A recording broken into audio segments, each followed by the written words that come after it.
Bonsoir à toutes et tous, salut Silmorine, salut Dapouki, salut Pierre, salut Malicia, salut Jim Bezaki, salut Ticlem, salut Petit Fan de Base, salut Julot, salut Zezélias, salut Tyrell, salut Caton, salut à toutes celles et ceux que je n'ai pas encore salué, mais vous êtes très très très très nombreux et c'est un plaisir de vous retrouver très très très nombreux pour parler de politique. Merci d'être chaque soir donc plus nombreux à nous suivre pour ces 2 heures de stream. Donc je répète, les mercredis et les jeudis maintenant de 18h à 20h pour décrypter l'actu, avec celles et ceux qui préfèrent expliquer plutôt que commenter, avec celles et ceux qui font l'actu, et celles et ceux qui, comme nous, aiment mettre de la raison, ou parfois il y a un peu trop de passion. Bonsoir et bienvenue à toutes et tous, salut à tous ces nouveaux pseudos que je ne connais pas encore, mais avec qui j'ai hâte d'échanger, poser vos questions, vos coups de gueule, vos interrogations, répondre évidemment à tout le monde tant que c'est constructif, que c'est courtois et que c'est bienveillant, en somme et en plus court. Vous avez le droit de râler, mais vous avez le droit de râler avec le sourire. Nous nous quittions hier soir avec un plateau chamboulé parce qu'on attendait un Premier ministre, le énième qui n'est finalement jamais venu.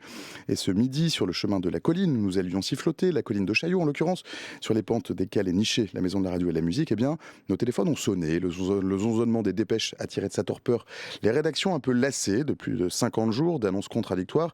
Et nous avons donc enfin un Premier ministre. Il s'appelle Michel Barnier, il a 73 ans, c'est le Premier ministre le plus âgé de la Ve République.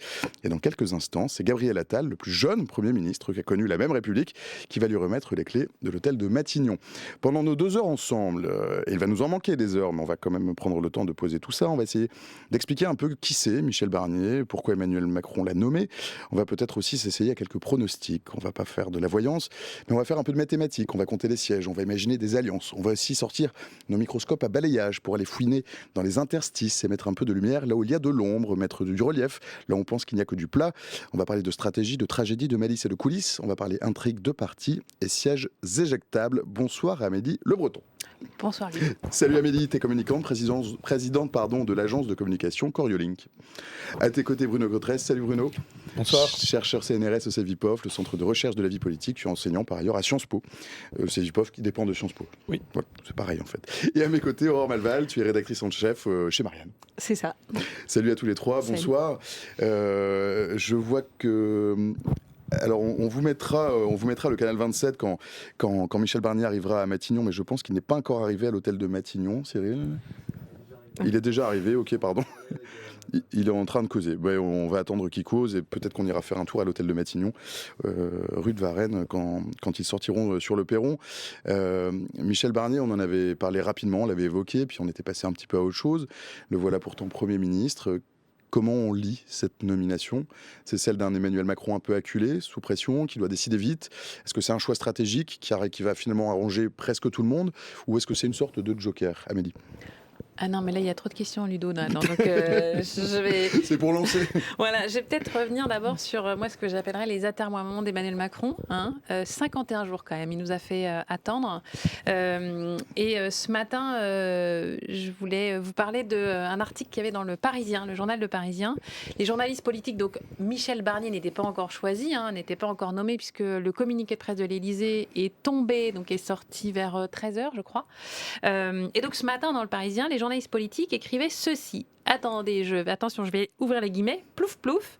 C'est toi qui seras le chat, mais si le roi ne le veut pas, ce sera toi.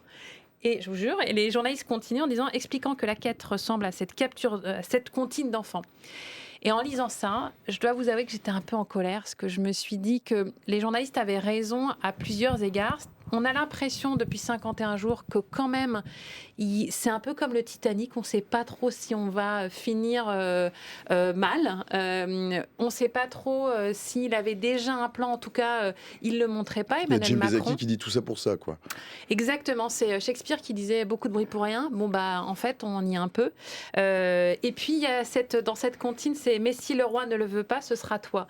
Et j'ai trouvé que dans cette séquence, Emmanuel Macron, et je pense qu'il faudra qu'on en reparle, dans cette séquence et pour la suite, selon ce que va faire Michel Barnier, il se comporte un petit peu comme un roi, Emmanuel Macron, parce que on a donc un nouveau Premier ministre de 73 ans qui sort de chez les LR.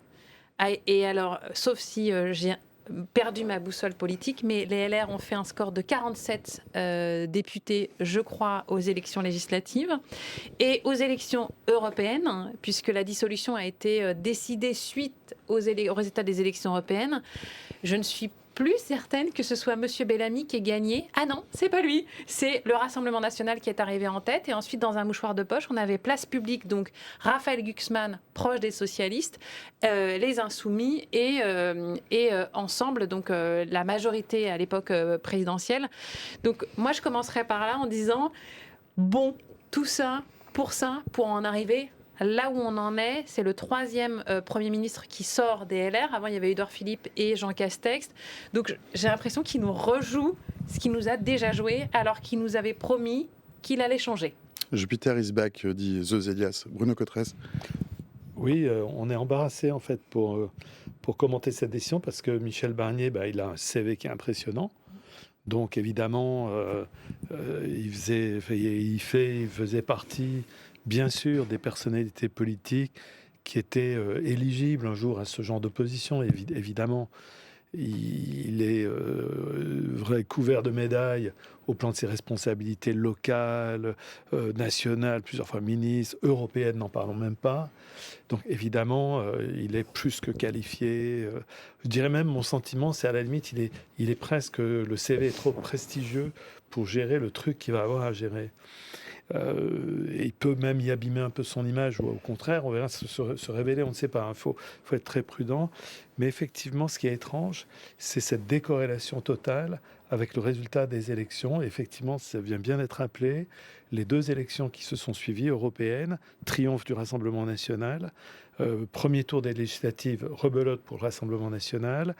On a un deuxième tour qui, lui, est dans un tout autre contexte, mais qui donne le nouveau Front populaire en tête en nombre de sièges, même avec une majorité relative courte, qui donne les centristes, le Rassemblement national, toujours avec un groupe très important malgré le Front républicain.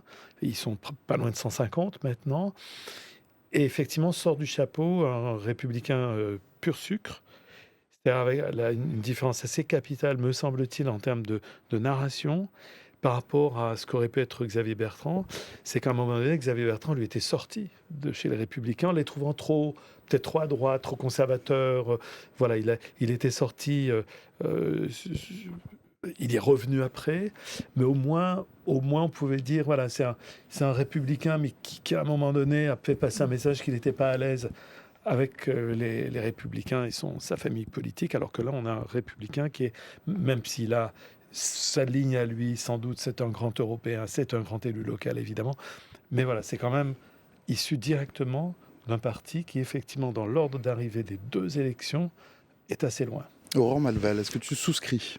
Oui, je souscris. En fait, je dirais tout ça pour pire que ça, en fait, parce que il faut bien comprendre. Alors déjà, sur la personnalité, effectivement, de Michel Barnier, on va voir ce qui va se passer, mais c'est quelqu'un que Macron avait déjà approché par le passé et qui, finalement, pour le poste de Premier ministre, j'entends, et qui finalement n'avait dû sa non-nomination qu'au fait qu'il voulait conserver l'étiquette LR, ce qui, évidemment, était absolument inenvisageable pour Macron, puisqu'il devait absolument dissoudre tous ces partis justement, il absorbait dans son système personnel de l'exercice du pouvoir. Donc on en revient à ce qu'on a d'ailleurs souvent dit, de ces impossibles coalitions qui sont aussi dues à la personnalité et à la façon de l'exercice du pouvoir d'Emmanuel Macron.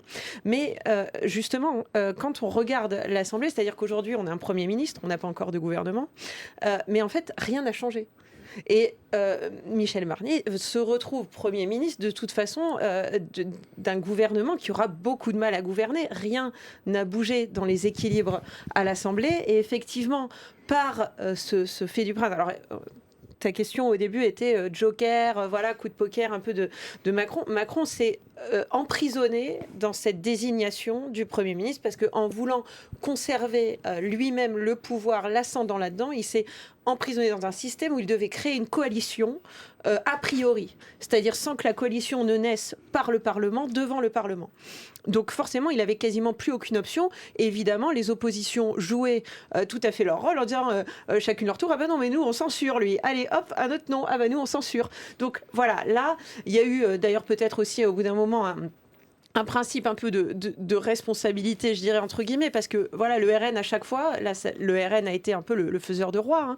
Tout le monde avait oublié au début de cette séquence le nouveau Front populaire occupait beaucoup le terrain médiatique. Le RN s'était, lui, mis à distance, d'ailleurs en organisant aussi cette mise à distance. On repense à la façon dont les postes ont été attribués, les postes clés à l'Assemblée. Donc c'était aussi une tactique de dire, voilà, c'est un peu le bordel, on n'y prend pas part. Et donc là, tout d'un coup, en fait, on se rend compte que le basculement qu'on voyait à gauche, Emmanuel Macron rêvait d'une coalition Front républicain, eh bien finalement, c'est un tiers de l'hémicycle effectivement qui est gelé, mais pas le tiers compensé, c'est pas le RN, c'est le nouveau Front populaire qui se retrouve en fait mis devant le fait accompli d'un RN qui décide en tout cas de dire on va voir ce que vous avez à nous proposer, donc qui piège déjà par avance le Premier ministre, puisqu'il dit à la moindre incartade, entre guillemets, comprenons, si vous faites un truc un peu de gauche, on va censurer.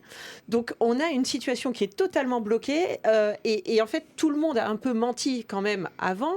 Je ne mettrai pas la faute que sur Emmanuel Macron, c'est que tout le monde dans ce jeu de dupes qui était de désigner un Premier ministre s'est dit comme si tout le monde allait pouvoir gouverner. Alors ça a commencé effectivement avec Jean-Luc Mélenchon le soir de l'élection, voilà, en disant tout le programme, rien que le programme, pour galvaniser aussi un peu les troupes et bien sûr mettre aussi le Parti socialiste devant le fait accompli et cette obligation encore d'être dans la roue de la France insoumise, mais aussi tous les autres, c'est-à-dire que personne à un moment n'a eu la lucidité de dire au pire on va faire un gouvernement provisoire pour gérer l'urgence, pour entendre l'urgence que les Français nous ont exprimée, parce qu'il y a quand même des choses à faire, quand même des choses sur lesquelles on va pouvoir se retrouver. Mais voilà, tout le monde fait comme si ce truc-là pourrait durer 3 ans. Moi, j'y crois pas du tout. Ça, c'est quelque chose qui est destiné à durer très peu de temps et il faut avoir l'honnêteté, je pense, aussi de le dire aux Français, et ce qui n'est pas du tout ce qui est en train de se passer actuellement. Il y a une lecture politique particulière, ce qui s'est fait cet été et qui montre que... alors, on en a déjà discuté sur ce plateau, je me souviens, il y a quelques semaines, quand on a eu justement les résultats des élections législatives, j'ai poussé un petit peu un coup de gueule parce que juste avant, je ne sais plus si c'était juste avant le 7 juillet ou juste avant le 30 juin, il y avait un papier, je crois, dans le journal Le Monde ou Le Figaro, je ne sais plus, de ces grands stratèges politiques actuels ou communicants politiques qui adoraient regarder des séries télé. Typiquement, c'est quoi? C'est La Fièvre. La Fièvre et Baron On Noir. parlait pas de La Fièvre, effectivement. Et franchement, je dois avouer que je me suis dit, je fais de la com, et je me suis dit, non mais on n'en est quand même pas rendu là. Je pense que certains grands stratèges, je pense à Monsieur Pilat, qui a été un grand stratège, Pilan, pardon, qui a été un stratège du temps de Mitterrand, doit se retourner dans sa tombe, parce qu'en fait, on va quand même pas décider de l'avenir de la France en fonction de ce qui se passe dans une série télé. Pourquoi je vous dis ça? Parce que moi, j'ai eu la sensation, mais peut-être que ce serait intéressant d'avoir vos retours, Aurore et Bruno, que Emmanuel Macron, il n'avait pas un sens politique si aiguisé que ça. Il était convaincu que le RN allait certainement gagner, et il était convaincu que la gauche serait incapable de s'entendre. Bip, perdu pour les deux. C'est-à-dire que le NFP, enfin le Nouveau Front Populaire, a fait justement front. Les électeurs de gauche, toutes les études ont montré que, en fait, se sont massivement mobilisés, même pour faire élire les gens de droite, enfin des LR, contre les candidats aux législatives RN, pour bloquer au maximum. Et ils se sont toujours pas entretués chez NFP. Je dis toujours pas parce qu'on n'est pas à l'abri que ça arrive. Et donc, en fait, une fois qu'il a eu ça, lui qui pensait que ce serait le RN qui allait gagner, en fait, il s'est rendu compte que même si le RN a gagné dans les faits, le parti le plus important, c'est bien le Rassemblement national, parce que le Nouveau Front populaire est une coalition, il s'est retrouvé sans être en capacité de choisir. Et les bruits qui autour de lui ont montré pareil qu'il ne connaît pas bien les partis politiques et la gauche. Si il ne comprend pas, Emmanuel Macron, qu'un parti politique, ça pense à l'élection suivante. C'est terrible pour les gens qui nous regardent. C'est pas cynique. C'est juste que quand on s'appelle Olivier Faure, mais même quand on s'appelle Marine Tondelier, on pense évidemment au bien commun, mais on pense quand même au fait que dans un an, il peut y avoir des élections. Ça fait partie de leur responsabilité aussi, ils sont élus pour ça. Exactement. Et qu'est-ce qu'il croit, Emmanuel Macron, que le Parti socialiste va dire « allez vous faire voir à LFI ou aux Insoumis pour essayer d'avoir un gouvernement de coalition large ?» Non, en fait. Parce que tout le monde se dit que dans un an, il y aura possiblement de nouveau une dissolution. Et qu'est-ce qu'ils veulent? Ils veulent garder leur siège, et donc ils veulent garder leur position de force et leur équilibre au sein des grandes familles que sont la droite, le centre et la gauche.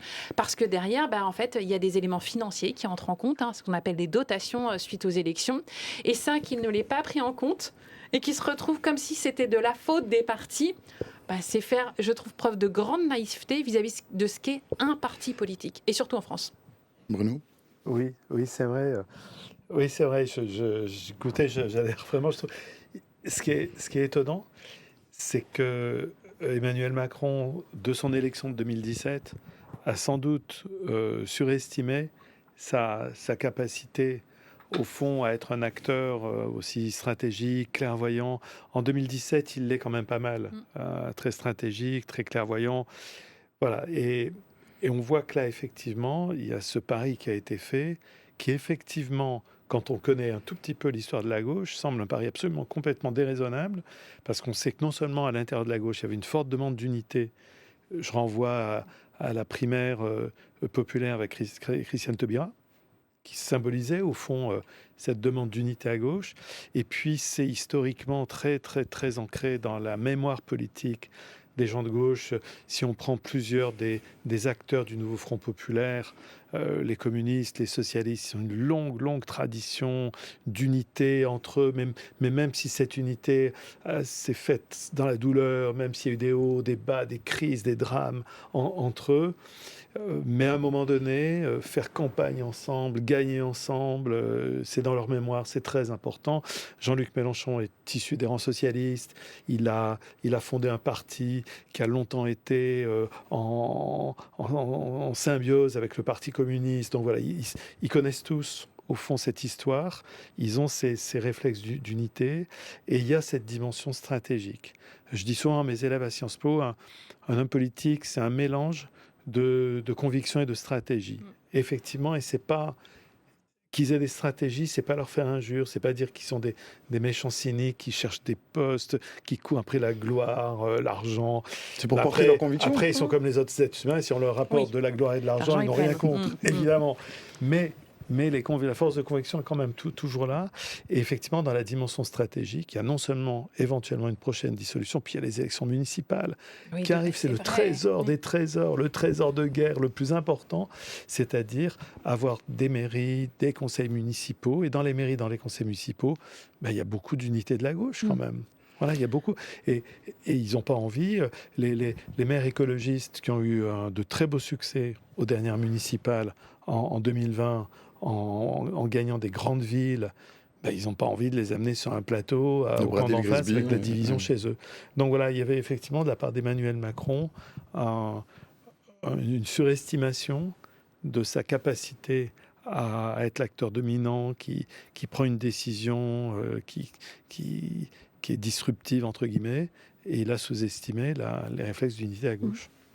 Mais je pense que c'était même d'ailleurs de façon globale presque tous les observateurs, c'est-à-dire que la fameuse archipélisation de la France, en fait, et de parler justement de ces France, entre guillemets, qui se parlent plus, de la France périphérique, voilà, de d'autres lectures, en tout cas, que la grille de lecture, une fois qu'on a dit le clivage gauche-droite est dépassé, oui, sur un certain nombre de points, mais n'empêche que c'est aussi beaucoup de gens, en tout cas, soit qui ont quitté la gauche et qui, du coup, pensent que tout le monde fait de même, ou justement des gens qui n'ont jamais été à gauche et qui se sont toujours alliés, je dirais, sur des questions aussi pragmatiques et qui ont vraiment embrayé dans la roue du macronisme, parce que le macronisme était d'abord un pragmatisme politique, c'était celui de l'action, de dire un petit peu, voilà, nous, on fait fi des clivages et on agit. Mais ce qui, je dirais, l'habitus de gauche, ce qui rassemble des gens, justement, comme ça l'a été pour le nouveau Front populaire et aussi contre le Rassemblement national, je pense qu'effectivement, comme tu le dis parfaitement, Bruno, ça a été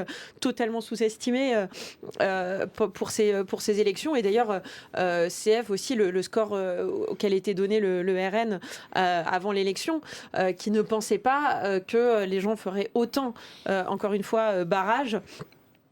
Et que ce serait beaucoup plus dissous. Donc, et effectivement, je pense que du côté du Parti socialiste, c'est très clairement cette campagne, enfin la campagne municipale qui s'annonce, qui est aussi au cœur, et d'ailleurs pour le Parti socialiste, mais pour la gauche en général, mais au cœur de ce qui va se passer maintenant. Parce qu'on pourrait dire que finalement, c'est pas une si mauvaise nouvelle que ça pour la gauche de ne pas gouverner, de ne pas se ramasser en fait cette lourde tâche quasiment d'une impossibilité de l'exercice du pouvoir, parce que c'était peut-être que des choses auraient pu être faites. Alors ça, effectivement, c'était un peu le pari de dire il y a des lois, des choses sur notamment les services publics, la réforme des retraites, effectivement, sur lesquelles je pense qu'un gouvernement Front Populaire aurait pu légiférer, en tout cas passer quelques lois avant, comme on le disait sous la 4e République, de tomber à gauche sur une loi qui aurait provoqué une motion de censure. Mais si jamais les choses ne s'étaient pas passées comme ça et qu'ils avaient été dans l'impossibilité même de marquer par un quelconque texte ce petit passage, ça aurait été aussi entériné l'impossibilité de gouverner, et ça aurait été peut-être plus difficile de passer à autre chose parce que ça aurait impliqué une scission, etc. Là, à voir effectivement ce qui va se passer, mais les socialistes n'ont aucun intérêt à trahir, à quitter l'alliance. Trahir, c'est tout de suite à quitter en tout cas l'alliance du nouveau Front Populaire pour aller participer à un gouvernement Barnier qui serait avec des membres de la majorité et éventuellement de LR. Donc même s'ils ont dit soutien sans participation, mais on va voir, hein, la vérité d'un jour n'est pas forcément celle du lendemain. Donc voilà, qu'est-ce qui va se passer, et qu'est-ce qui va se passer en toile de fond, c'est aussi cette bagarre pour les municipales, parce qu'on sait très bien que notamment la France Insoumise, dans des bastions de gauche et de la couronne parisienne, a des ambitions de reprendre des mairies, de créer justement ce tissu d'élus locaux qui n'a jamais intéressé le macronisme, qui n'a jamais cherché à s'implanter, et qui finalement est totalement absent de la stratégie de conquête du pouvoir, en tout cas d'Emmanuel Macron et de sa nébuleuse, quoi.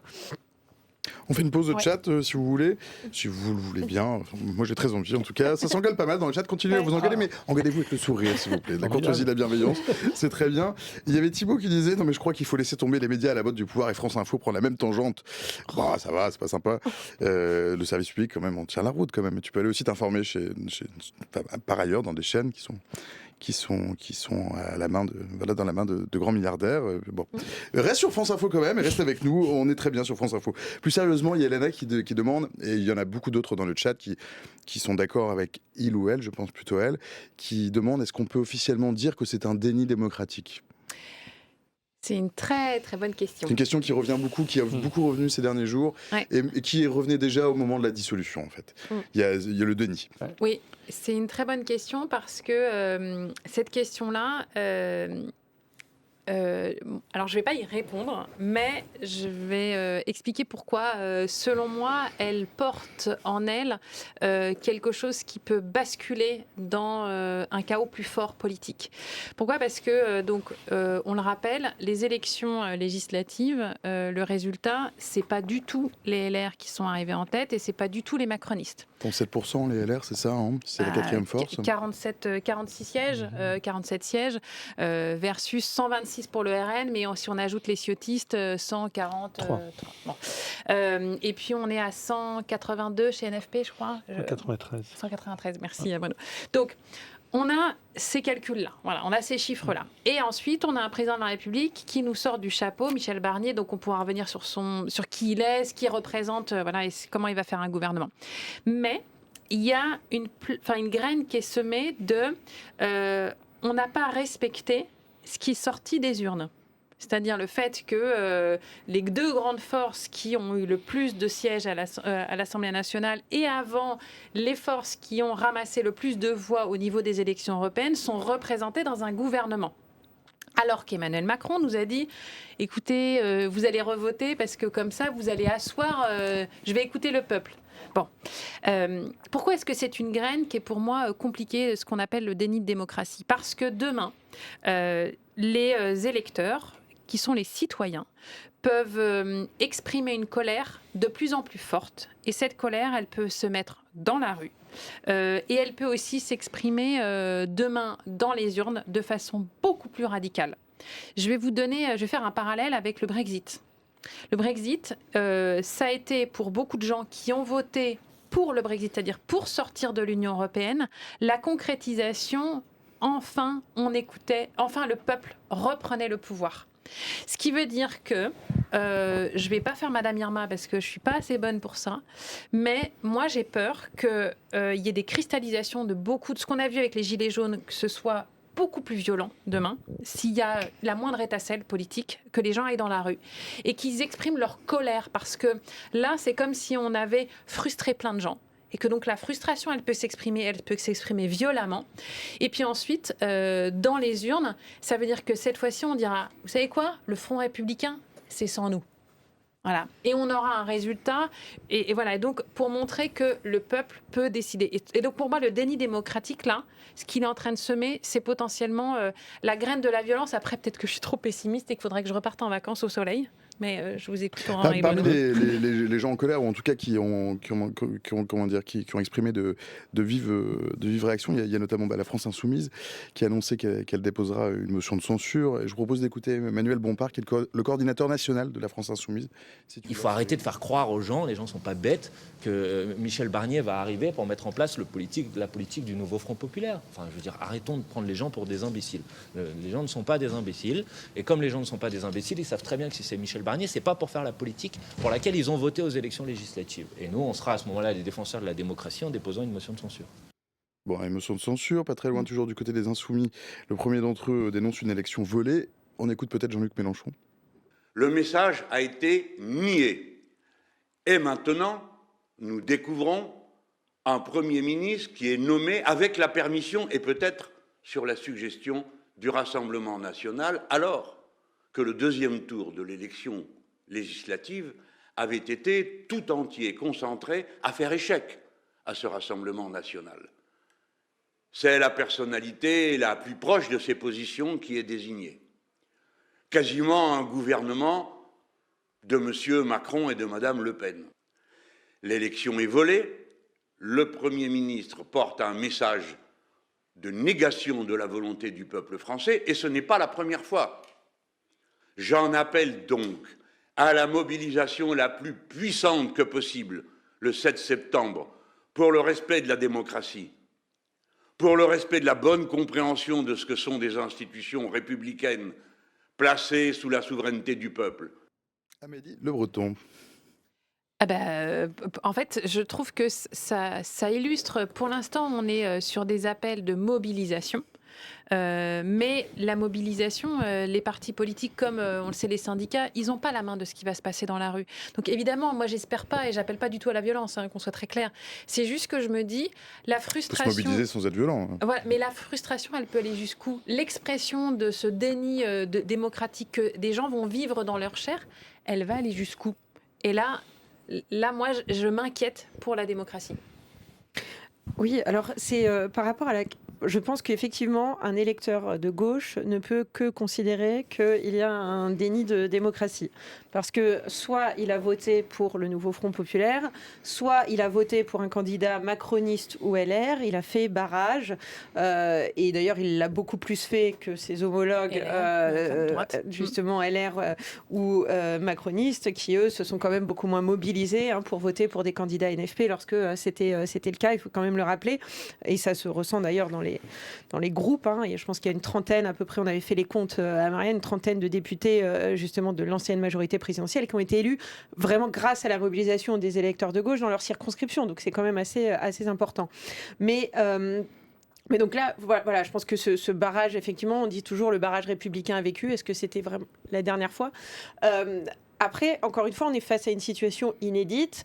Le fait que tout d'un coup, il y ait eu un renversement de l'alliance et qu'on assiste, renversement de l'alliance, en tout cas une sorte de shadow coalition en fait entre le RN, les LR et le camp présidentiel, au détriment du nouveau Front populaire, est-ce qu'on peut appeler ça réellement un déni de démocratie? Parce que toi, tu trouves que... Parce que, pardon, mais pour moi, les électeurs du RN vont être frustrés. Alors, ça dépend. En fait, ils vont être frustrés et en même temps, je pense qu'ils seront quand même plus favorables à un gouvernement de droite qu'à un gouvernement qui appliquerait le programme du NFP à part sur des points bien précis, mais on voyait bien aussi que ces électeurs-là, sinon ils voteraient tout simplement pour le nouveau Front Populaire, pour la France Insoumise. S'ils votent RN, justement, je pense qu'il n'y avait pas chez les électeurs du RN une envie folle d'avoir un gouvernement du nouveau Front Populaire. D'ailleurs, les déclarations des chefs du RN étaient très claires en disant on votera la censure de ces gouvernements. Donc, en revanche, effectivement, on a le parti, le camp présidentiel qui refuse en fait de rendre les armes, qui refuse de dire, même s'ils l'ont dit, ils disent on a perdu les élections, mais sauf que de fait, Michel Barnier est une personnalité totalement Macron compatible et il y a de fortes chances pour que la politique qui soit conduite, ou qui tente en tout cas d'être conduite, ne soit pas en rupture avec justement les années macronistes précédentes. Donc là, effectivement, tous les électeurs français, à l'exception de ceux, mais qui sont très minoritaires, qui ont voté pour le camp présidentiel et LR, se sentiront frustrés de leur vote. Ça, c'est sûr. Bruno, je voulais tiquer il y a 1 minute 20. C'est à propos, pas tiquer, mais c'est au niveau de ce que Jean-Luc Mélenchon a dit. Quand il dit, au fond, c'est un gouvernement Macron-Le Pen sous-jacent, caché. Il me semble que je comprends le propos politique, évidemment, on connaît le sens de la formule de Jean-Luc Mélenchon, voilà. Mais il y a quand même une dimension absolument fondamentale dans toute cette histoire, c'est la dimension européenne. Sur les dimensions européennes, on ne peut pas dire que Michel Barnier, c'est Marine Le Pen, ou c'est le Rassemblement national. Et la dimension européenne, de manière sous-jacente, c'est ce que certains appellent l'éléphant au milieu de la pièce. C'est-à-dire personne n'en parle, personne ne le voit alors qu'il est là et qu'il occupe une place absolument centrale. Et moi, je pense qu'il occupe une place absolument centrale. Dans toute cette histoire, au fond, il y a chez Emmanuel Macron l'idée que les socialistes et les insoumis ont vocation à se séparer à cause de la question européenne. Voilà. Que la ligne de fracture, elle passe là. D'ailleurs, il suffit d'aller regarder le texte des accords bilatéraux qui avaient fait la NUPES à l'origine, les insoumis, les écolos, les insoumis, les socialistes, les insoumis, les communistes. On voit que les phrases qui concernent l'Europe, elles ne sont pas exactement les mêmes d'une formation politique à l'autre. Et donc Emmanuel Macron a sans doute fait le pari à un moment donné que la France étant regardée de très près par Bruxelles et par l'Europe, qui s'inquiète sur ce qui se passe en France, qui voit bien que la France est en crise depuis de nombreuses années, qui voit la situation des finances publiques, a fait sans doute le pari, Emmanuel Macron, qu'il allait arriver à attirer, pratiquement à réaliser son rêve de départ, la coalition des centres, enfin. On avait presque le sentiment à un moment donné que Macron disait que depuis cette défaite aux législatives, la situation n'avait jamais été aussi optimale pour lui pour réaliser enfin cette coalition de tous les centres. Donc je ne suis pas sûr que Jean-Luc Mélenchon puisse vraiment dire que c'est un gouvernement quasi Macron-Le Pen, parce que Michel Barnier, c'est un acteur européen. Il a été 2 fois commissaire européen, le négociateur du Brexit. Il est en charge maintenant de la force européenne qui va renégocier les accords entre le Royaume-Uni du Brexit et l'Union européenne avec des enjeux absolument énormes, économiques, de mobilité au sein de... Voilà, donc c'est un grand acteur européen. Ursula von der Leyen a salué une excellente nouvelle pour l'Europe. Je n'en doute pas. Je n'en doute pas. Donc voilà. Après, sur un autre point, oui, effectivement, je suis inquiet, moi aussi, sur la question démocratique. Je vois les données des enquêtes qu'on réalise à Sciences Po. Elles nous indiquent depuis plusieurs années qu'il y a un souci. Voilà, il y a un souci. La France est un des pays européens où le pourcentage de personnes qui disent que le système démocratique ne fonctionne pas bien est parmi les plus élevés. Pour donner un ordre d'idée, nous n'avons jamais dans nos enquêtes moins de 60 à 65% des Françaises et des Français qui disent en France, la démocratie ne fonctionne pas bien. Il y a beaucoup d'attentes sur cette question. Rappelons-nous la crise des Gilets jaunes, effectivement, et avec des attentes un peu contradictoires. Vous savez que dans une enquête récente qu'on avait conduite, on a quand même un pourcentage assez significatif de gens qui disent « ça fonctionne tellement mal, moi je préférerais moins de démocratie pour qu'il y ait plus d'efficacité ». On a 40% de personnes dans nos enquêtes qui disent ça. On a 20% de gens qui disent qu'il faudrait que l'armée dirige le pays. On a un tiers des personnes qu'on interroge qui disent qu'il vaudrait mieux un leader fort qui n'a pas à se préoccuper des élections et du Parlement. Et en même temps, il y a une immense demande de référendum. Il y a une immense demande de démocratie plus directe et plus participative. Et les gens en ont plus que marre d'une classe politique qu'ils voient comme un univers étrange, qui a ses propres codes, ses propres règles, qui vit un peu comme dans un autre pays. Et ce qui vient de se passer, effectivement, va sans aucun doute, dans certains segments d'électorat, un peu conforter cette idée que finalement la politique elle a ses propres règles et qu'elle obéit à aucune. On ne sait pas bien pourquoi Macron a fait la dissolution, on ne comprend pas très bien quelles sont les conclusions qu'il en tire et pourquoi il prend ses décisions. Donc ça va sans doute accroître ce sentiment qui lui est un peu inquiétant sur la démocratie en France. Aurore ? Oui, je voulais juste rebondir, c'est très juste ce que tu dis par rapport à l'Europe et à Bruxelles, parce qu'en fait, le déni de démocratie, il est aussi celui, ça va peut-être sembler un peu caricatural ce que je dis, mais celui des marchés.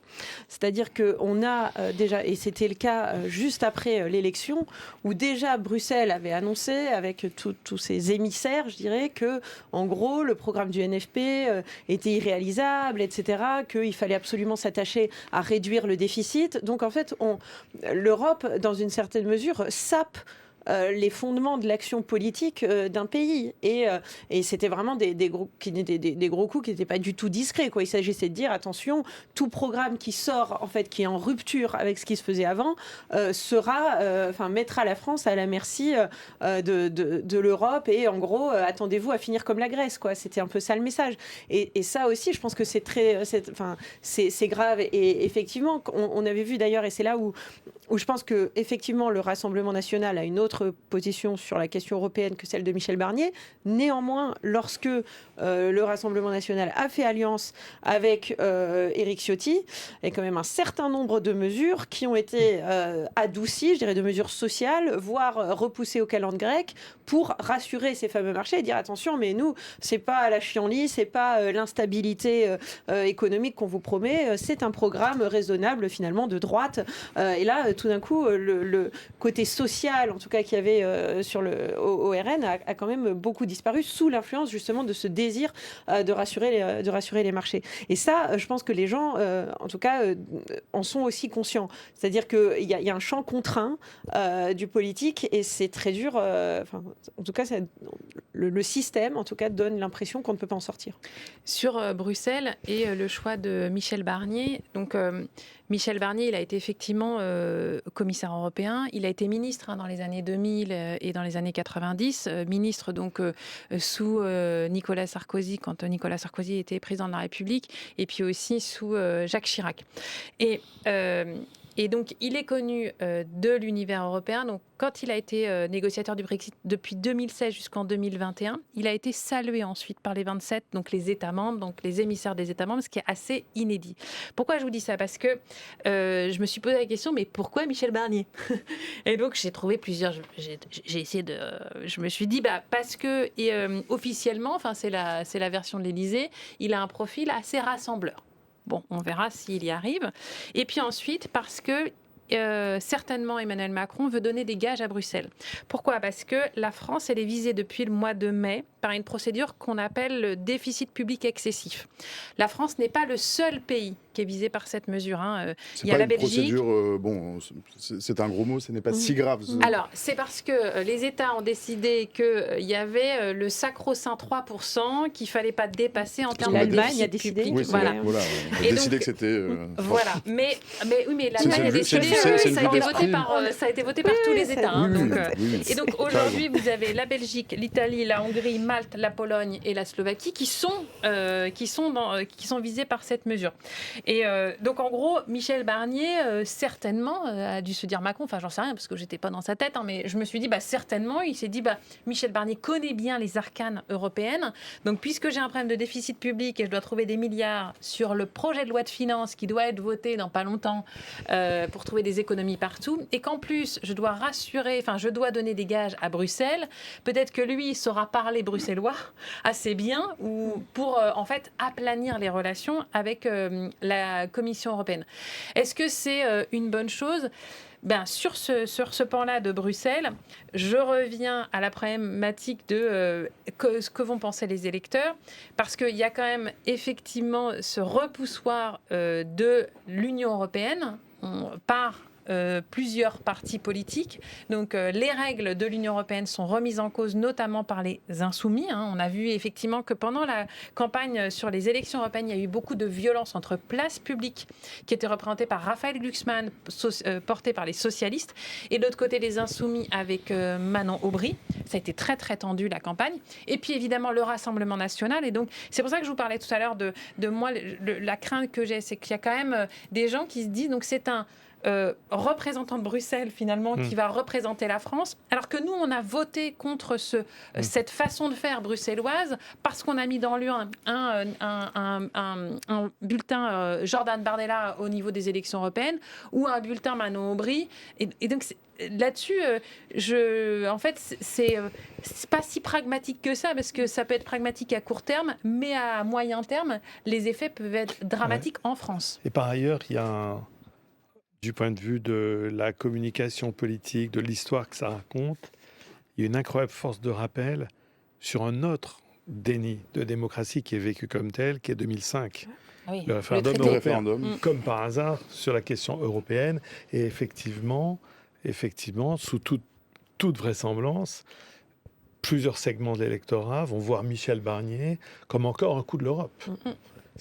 Pour ça, je disais, c'est l'éléphant au milieu de la pièce. Il est là, en fait, très, très, très important. Ça a été un acteur dont très peu on parlait. C'est paradoxal, puisqu'il y avait des élections européennes. Mais en fait, ça joue un rôle à un moment donné. Et là, on voit sans doute, je penche pour cette hypothèse, qui est qu'il y a une volonté d'Emmanuel Macron d'envoyer un message à Bruxelles, de dire, là on vous envoie effectivement quelqu'un qui parle parfaitement le bruxellois, c'est l'un d'entre vous. Je disais, c'est un grand Européen, il a vraiment eu des responsabilités européennes extrêmement prestigieuses et extrêmement saluées. Il est extrêmement respecté dans les institutions de l'Union européenne. Il peut même, d'une certaine manière, permettre on verra comment ça va se passer, il pourrait presque permettre à Emmanuel Macron de retrouver du souffle sur ces questions européennes sur lesquelles le chef de l'État est parti très, très, très, très, très haut, très loin.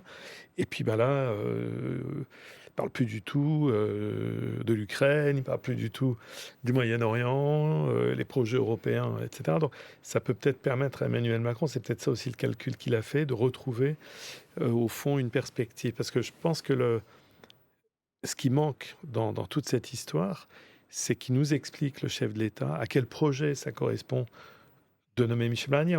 Tout le monde a salué les éminentes qualités de son CV à Michel Barnier, évidemment. Par contre, on ne voit pas... Alors, je parle des éminentes qualités. Alors, le chat te contredit. Enfin, je pense qu'il y a beaucoup de gens qui n'aiment pas beaucoup Michel Barnier dans le chat. C'est pas grave. Il y a peut-être un commentaire qui résume un petit peu l'opinion de 70% des commentaires que je lis depuis 13 minutes, je crois. C'est pourquoi Michel Barnier? Mais parce que c'est un dinosaure de l'ancien monde. C'est un pilier les Républicains. La politique de Macron depuis 2017. Et il y en a beaucoup qui parlent après de... Voilà, c'est quelqu'un qui a voté contre la dépénalisation de l'homosexualité, contre la loi Veil pour l'IVG. C'est ça aussi, Michel Barnier, dans le portrait qu'on peut en faire. La loi Veil pour l'IVG, il n'était pas député. Il était député en 78 pour la première fois. Il était plus jeune député de l'Assemblée de 78, il n'avait que 27 ans à l'époque. La loi IVG, c'est 74 ou 15, mais 15... 16. Voilà, mais c'est une certaine droite, en tout cas. C'est vrai qu'il incarne une droite un peu de droite. On va dire les choses. C'est une vieille droite française. Voilà, c'est vrai qu'il fait pas mal ancien monde. Ça, c'est sûr qu'il va falloir je pense qu'il a besoin d'un bon staff de communicants sans aucun doute, parce que ça fait pas entre guillemets, ça fait pas tout de suite rêver Michel Barnier. Ça fait sérieux tout de suite. À tout le moins. Je pense que personne ne pouvait vraiment faire rêver en l'espèce. Enfin, je pense que les Français avaient pris leur parti, effectivement, d'avoir quelqu'un. Et quand je dis ça, je sais pas pour exonérer Michel Barnier de son passé. Contre le remboursement de l'IVG, nous précise. Ah oui, contre le remboursement, d'accord. Qui est très important, parce que c'est la deuxième partie, effectivement, de la loi Veil, qui au début ne bénéficiait qu'aux femmes les plus aisées et qui, du coup, ne pouvait pas concerner tout le monde, vu le prix que ça coûtait. C'est vrai qu'il faut le rappeler. Mais Michel Barnier... en fait, quand on regarde son parcours, c'est difficile de voir vraiment des convictions chevillées au corps. Je ne vais pas lui faire injure en disant ça, mais c'est vrai qu'il a commencé sa carrière justement politique avec Philippe Séguin, pour devenir ensuite, donc Philippe Séguin, qui était vraiment le porteur de la voix du non à Maastricht, alors que Michel Barnier a voté oui des deux mains, et ensuite est devenu effectivement la personnalité européenne qu'on connaît. Et quand il s'est, je passe très très vite, mais je trouve que c'est intéressant de le rappeler, quand il s'est présenté pour être élu à la tête des LR, là il a fait entendre un tout autre discours, d'ailleurs très eurocritique, et notamment sur cette fameuse question de la souveraineté nationale et de l'immigration, parce que finalement c'est aussi, à mon avis, ce qui lui a valu ce qui a un peu placé le Rassemblement national au pied du mur, parce que vu les propos qu'il avait tenus. Aurore, pardon, je te coupe, est-ce que nous n'irions pas faire une petite fuite à Varennes, par exemple au 57 de la rue de Varennes, parce que nous avons deux premiers ministres qui descendent sur le perron de l'hôtel de Matignon. Cyril, s'il te plaît.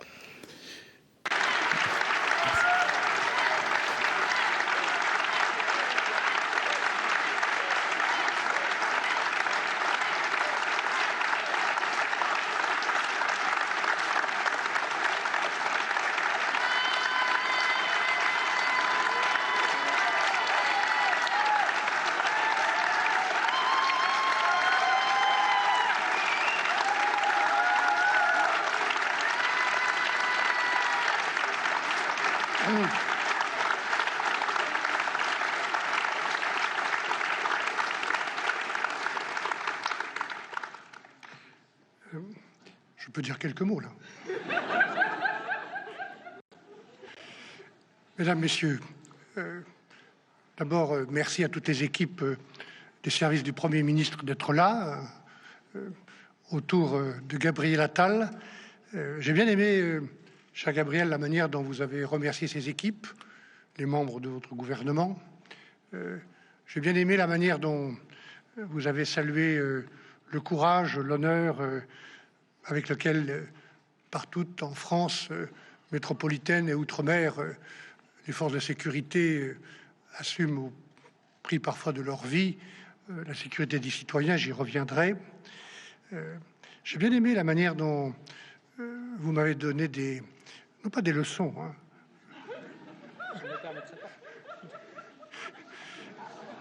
Enfin, les enseignements, même si ça n'a duré que 8 mois, que l'on apprend quand on est Premier ministre. Ça va me très très utile. J'ai bien aimé aussi la manière dont vous m'avez dit que mon bureau, je l'ai trouvé un peu vide là tout à l'heure. Mais j'ai compris qu'il y avait des tas de projets de loi en suspens qui n'avaient pas pu être menés à bien. Vous me permettrez, bien sûr, je vais les reprendre. Il y en a plusieurs auxquels je tiens d'ailleurs. Peut-être d'ajouter ma propre valeur ajoutée. Hein. Bien sûr. Et puis j'ai bien aimé la manière dont vous avez plus personnellement évoqué votre famille, votre maman. Je pense qu'elle ne voudra pas se signaler. Mais j'irai l'embrasser tout à l'heure. Comme moi, je salue ma propre famille et mon épouse Isabelle qui est ici. Une maman, c'est très important. Hein. On va peut-être dire des choses un peu surprenantes pour deux premiers ministres au moment de cette passation de pouvoir, mais moi, j'ai eu la chance d'avoir une mère formidable aussi, qui transformait tous les problèmes qu'elle rencontrait dans sa vie personnelle en cause publique. C'est ainsi qu'elle a consacré toute sa vie à un sujet d'ailleurs qui fait l'objet d'un des projets de loi sur la sécurité routière, et un autre défi qui était celui de l'accompagnement des familles, des amis de malades mentaux. Je n'ai pas oublié ces combats, je n'ai pas oublié le moment très personnel et très émouvant où elle m'a demandé de lui remettre la Légion d'honneur. Je n'ai pas oublié non plus ce qu'elle m'a dit un jour où elle était venue me porter la contradiction dans ma toute première réunion électorale. Il se trouve qu'elle était une femme chrétienne de gauche. Et elle m'a dit, Michel, tu as les opinions que tu veux. J'étais déjà gaulliste. Et ça reste ma principale fierté que de m'être engagé derrière le général de Gaulle quand j'avais 14 ou 15 ans. Ne sois jamais sectaire. Le sectarisme est une preuve de faiblesse. Quand on est sectaire, c'est qu'on n'est pas sûr de ses idées. Voilà.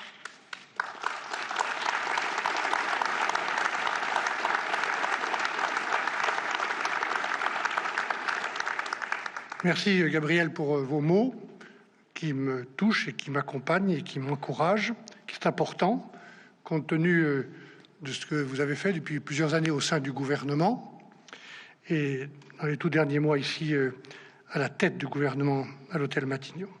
Compte tenu aussi du rôle que vous jouez désormais, qui est très important, à la tête du deuxième groupe de l'Assemblée nationale, le groupe Ensemble pour la République. Mesdames et messieurs, je le dis à toutes celles et tous ceux qui nous font l'amitié de nous écouter, grâce à la presse au-delà de cette cour, nous sommes dans un moment grave. Gabriel Attal l'a dit d'ailleurs à son tour tout à l'heure. J'aborde cette période, cette nouvelle page qui s'ouvre, cette nouvelle page avec beaucoup d'humilité. Peut-être la sagesse que donnent les cheveux blancs.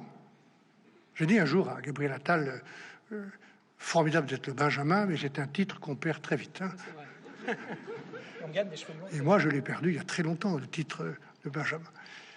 Beaucoup d'humilité, mesdames et messieurs, mais aussi avec une forme que je peux dire olympique, puisque j'ai consacré 10 ans de ma vie aussi à organiser des Jeux olympiques avec Jean-Claude Killy.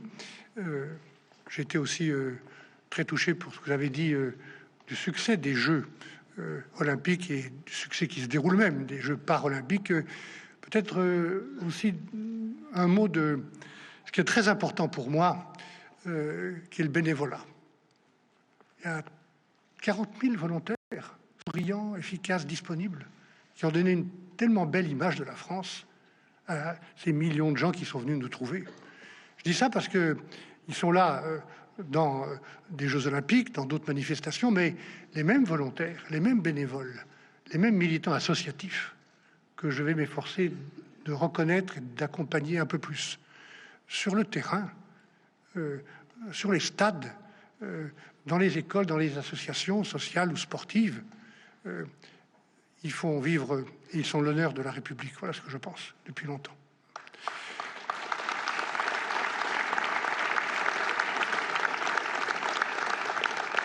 Donc de l'humilité, une forme olympique, et puis aussi de la détermination. Celle qu'il faut pour que cette nouvelle page qui commence, cette époque, cette période, soit une période utile pour les Français et pour la France. J'aurai l'occasion dans quelques jours, dans quelques semaines à peine, devant le Parlement, de dire les grandes priorités législatives et les propositions au nom du nouveau gouvernement.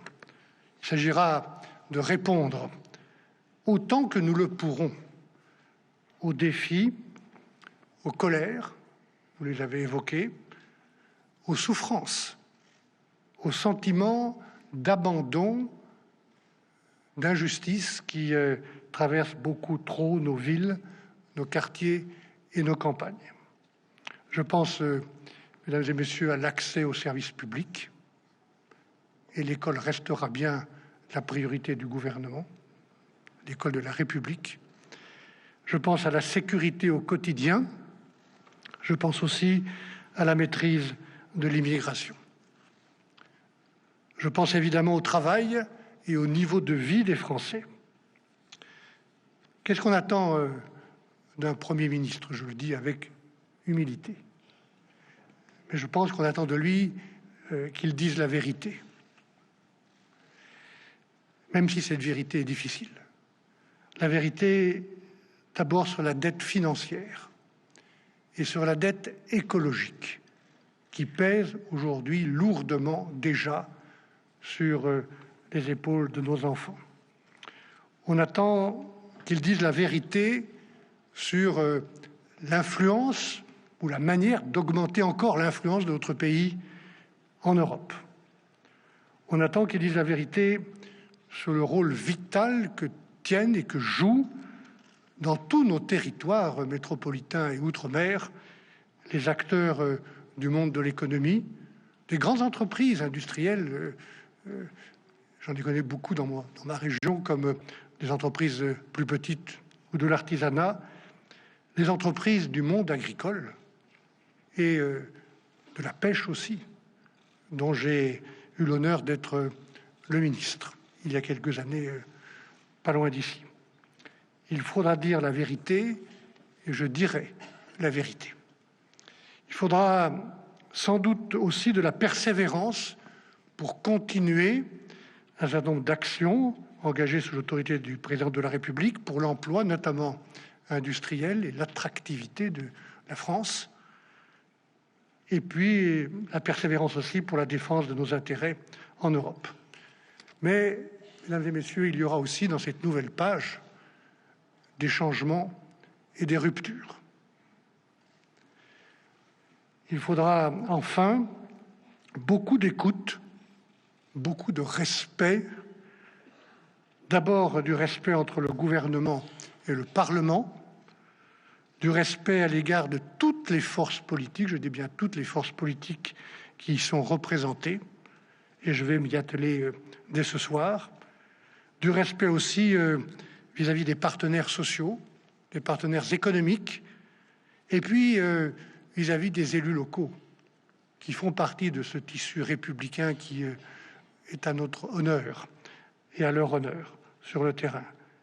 Je n'oublie pas, mesdames et messieurs, je n'ai jamais oublié tout ce que j'ai appris sur le terrain dans mon département de la Savoie. À coup sûr, nous devons et nous allons davantage agir que parler, pour trouver partout les solutions qui marchent. Et le gouvernement n'aura pas la prétention de croire que la science infuse vient seulement de lui. J'ai appris dans ma longue vie publique que les bonnes idées venaient de partout, d'ailleurs, souvent des gens les plus modestes ou les plus simples, quand on prend le soin de les écouter. Et j'ai bien des exemples en tête de progrès, petits ou grands, qui ont été accomplis grâce à des idées, de bonnes solutions apportées par les gens d'en bas, qu'il faut respecter. Trouver les solutions qui marchent avec toutes celles et tous ceux qui, de bonne volonté, voudront résoudre les difficultés nombreuses et profondes du pays. C'est une question de bon sens, c'est une question aussi qui touche à ce que j'appelle l'intérêt général ou le bien commun de notre pays. Mesdames et messieurs, ce soir, au moment de commencer à écrire cette nouvelle page, avec tous ceux qui le voudront, avec votre appui et votre expertise aussi, dont j'ai besoin, je pense aux Français de métropole, aux Français de l'outre-mer, aux Français de l'étranger, qui, quel qu'ait été leur vote, ou quelle que soit leur sensibilité aujourd'hui, ont un besoin et expriment un besoin de respect, d'unité et d'apaisement. Je ferai tout pour être à la hauteur de leur attente et de leur espérance. Voilà. Je vous remercie beaucoup. Au travail.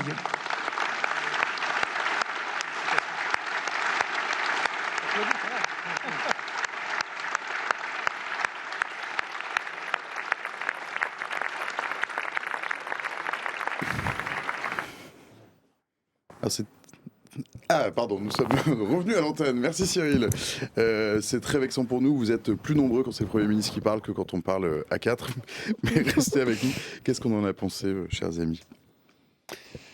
Mon premier discours de Premier ministre, Michel Barnier. Le début était un peu étrange. Voilà, le début était un peu étrange. Visiblement, Michel Barnier était un peu ému. Bien que politicien très expérimenté, à 73 ans... recevoir le passage de témoin pour être Premier ministre, pour être à Matignon. Il était visiblement au tout début un peu sous le coup de l'émotion. Sans doute qu'il avait aussi entendu Gabriel Attal faire son éloge. C'est la civilité républicaine classique, des passations de pouvoir, et c'est bien normal qu'il en soit ainsi. Et donc au début, on avait un sentiment un peu étrange. Il a parlé de dimensions beaucoup plus personnelles. Il a parlé et fait rendu hommage à ses parents, sa maman, notamment. C'est toujours très important, ça, dans la vie, mais c'est vrai que ça surprenait un petit peu. Et après, il y a un moment donné où, d'un seul coup, le contenu a commencé à devenir plus riche, plus intéressant, et notamment à partir du moment où il a commencé à expliquer qu'il entendait être le Premier ministre qui allait d'abord respecter tout le monde, écouter tout le monde. Donc, on lit entre les lignes qu'il va sans doute, dans un premier temps, prendre contact avec l'ensemble des formations politiques pour voir s'il serait d'accord de participer à son gouvernement, à son entreprise. En tout cas, c'est le sens du message qu'il a passé. Il a utilisé quand même le mot de « il y aura des ruptures et des changements ». Alors, est-ce que ça veut dire des ruptures et des changements par rapport à Emmanuel Macron ou des ruptures et des changements par rapport à ce que Michel Barnier pourrait considérer comme de mauvaises habitudes françaises ? Il a quand même clairement mis la question budgétaire sur la table. Il va employer un langage de vérité pour nous parler de notre dette publique. Aussi, il a parlé de la dette écologique, mais j'ai l'impression que la dette publique était quand même citée en un. Et donc voilà un premier discours qui est un discours avec beaucoup plus de contenu à la fin qu'au tout début. On dit souvent en communication et en communication politique qu'une femme ou un homme politique n'a pas le choix aujourd'hui que de montrer un peu sa sensibilité et ce qu'il a dans ses tripes, et donc une sorte d'intimité.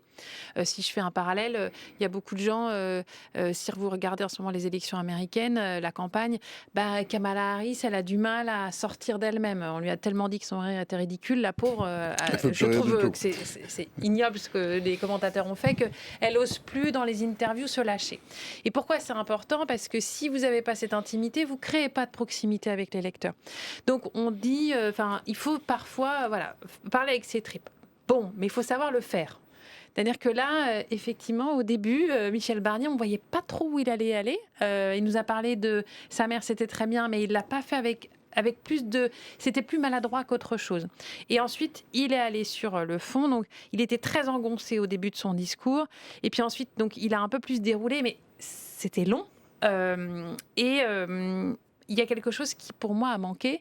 À aucun moment, il a fait référence justement aux résultats des élections législatives. Alors, peut-être que c'était voulu parce que, justement, il vient d'un parti qui n'a pas eu des bons résultats. Mais justement, à cette écoute des Français et à cette volonté d'avoir certainement autre chose de la part des Français. Et puis, ce qu'il a mis en exergue, c'est intéressant, comme le disait Bruno. En fait, il y a aussi des ruptures vis-à-vis d'Emmanuel Macron. Emmanuel Macron, on l'appelle Jupiter. Pourquoi ? Parce qu'en fait, il est au-dessus de nous tous, soi-disant, et puis il aime bien décider tout seul. Là, il a fait référence aux élus locaux, qu'Emmanuel Macron a beaucoup mis de côté pendant ses 2 mandats. Il a fait référence à toutes les forces politiques. Il a fait référence aux syndicats, donc les corps intermédiaires qui ont été malmenés depuis des années et qui ont créé d'ailleurs justement une rupture entre ce qui se passe sur le quotidien des Français et Emmanuel Macron qui reste sur son Olympe là, avec Jupiter. Donc on se dit qu'il y a peut-être quelque chose qui va vouloir emmener. Il a parlé de l'écoute et du respect. Bon, on verra s'il y a effectivement cette écoute et ce respect, on l'espère. Et puis après, on est sur des attentes en termes thématiques qui restent assez à droite. Alors, il a parlé de l'école en premier. Et puis tout de suite après, il a parlé sécurité et immigration. Donc, on va voir comment tout ça va être orchestré. Je vais laisser Aurore quand même. Et puis après, je pense que ce sera intéressant qu'on parle et le gouvernement. Voilà, donc je ne vais pas tout dire tout de suite. Oui, alors moi je pense que là on a assisté quand même à un discours qui est celui auquel on pouvait s'attendre de la part d'une personnalité de droite. Effectivement, il n'y a pas. Alors, l'école a été citée parce que je crois d'ailleurs dans le discours avant, Gabriel Attal a mis l'accent là-dessus. On sait que c'est quelque chose. Il a été ministre de l'Éducation nationale avant d'être Premier ministre. Il a dit voilà, l'attention mise sur l'école est absolument nécessaire. Donc peut-être c'était aussi une moyen de reprendre un peu la balle au bon. L'école et tout de suite derrière, on a eu cet éloge un peu curieux des JO qui ont bien fonctionné grâce aux bénévoles. Alors je sais que ça a fait sourire dans le chat parce que je vous lisais pendant cette prise de parole. Ça nous a fait rire nous aussi. Oui, tout à fait. Mais il y avait des bonnes vannes. Mais voilà, de ce côté, on aime bien les gens qui travaillent gratos. Mais il y avait un petit peu de ça. Est-ce que c'était vraiment à la hauteur de l'enjeu de parler de louer comme ça le bénévolat quand on sait justement la question criante du manque de moyens dans l'école, l'hôpital, enfin nos fameux services publics et encore avec cette question justement des services publics dans toute la France qui était aussi un peu au cœur de la campagne législative. législatives. Et pour rebondir sur ce que tu disais, Amélie, je suis d'accord sur le côté un peu, peut-être, alors est-ce qu'on peut vraiment parler d'un changement de style ? Je ne sais pas, mais tous les groupes de personnes qu'il a cités et que Macron a plus ou moins méprisé durant son mandat et demi, il a simplement dit voilà, écoute et respect. Et moi j'ai noté, bon, le respect, c'est ce que Pierre Chabert, le programmateur du stream, me textotait. Il me dit mais le seul gage qu'il donne à l'opposition, c'est le respect. C'est ça, le respect de toute l'Assemblée. Je suis connecté avec Aurore Malval. Le respect de toute l'Assemblée, voilà, je vous écoute. Bon, ça coûte pas cher de promettre ça, effectivement, de dire je vous respecte. Et alors j'ai aussi noté le mot les gens d'en bas. J'ai un peu tiqué là-dessus et d'ailleurs ça m'a fait... On a Captain Vini dans le chat qui disait les gens d'en bas, ça rappelle quand même vachement les secondes cordées, les deuxièmes de cordée, pardon.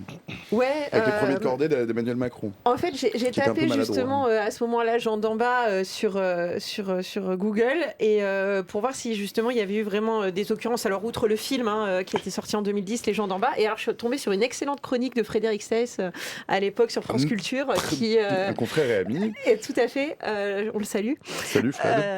Et qui racontait en fait ce que ça disait, ces euphémismes de la difficulté justement de la classe politique de s'adresser aux classes populaires. Et là, on est un peu les deux pieds dedans, c'est-à-dire qu'on a quelqu'un qui utilise des euphémismes qui ont maintenant 15 ans pour essayer de raconter quelque chose de la France d'aujourd'hui.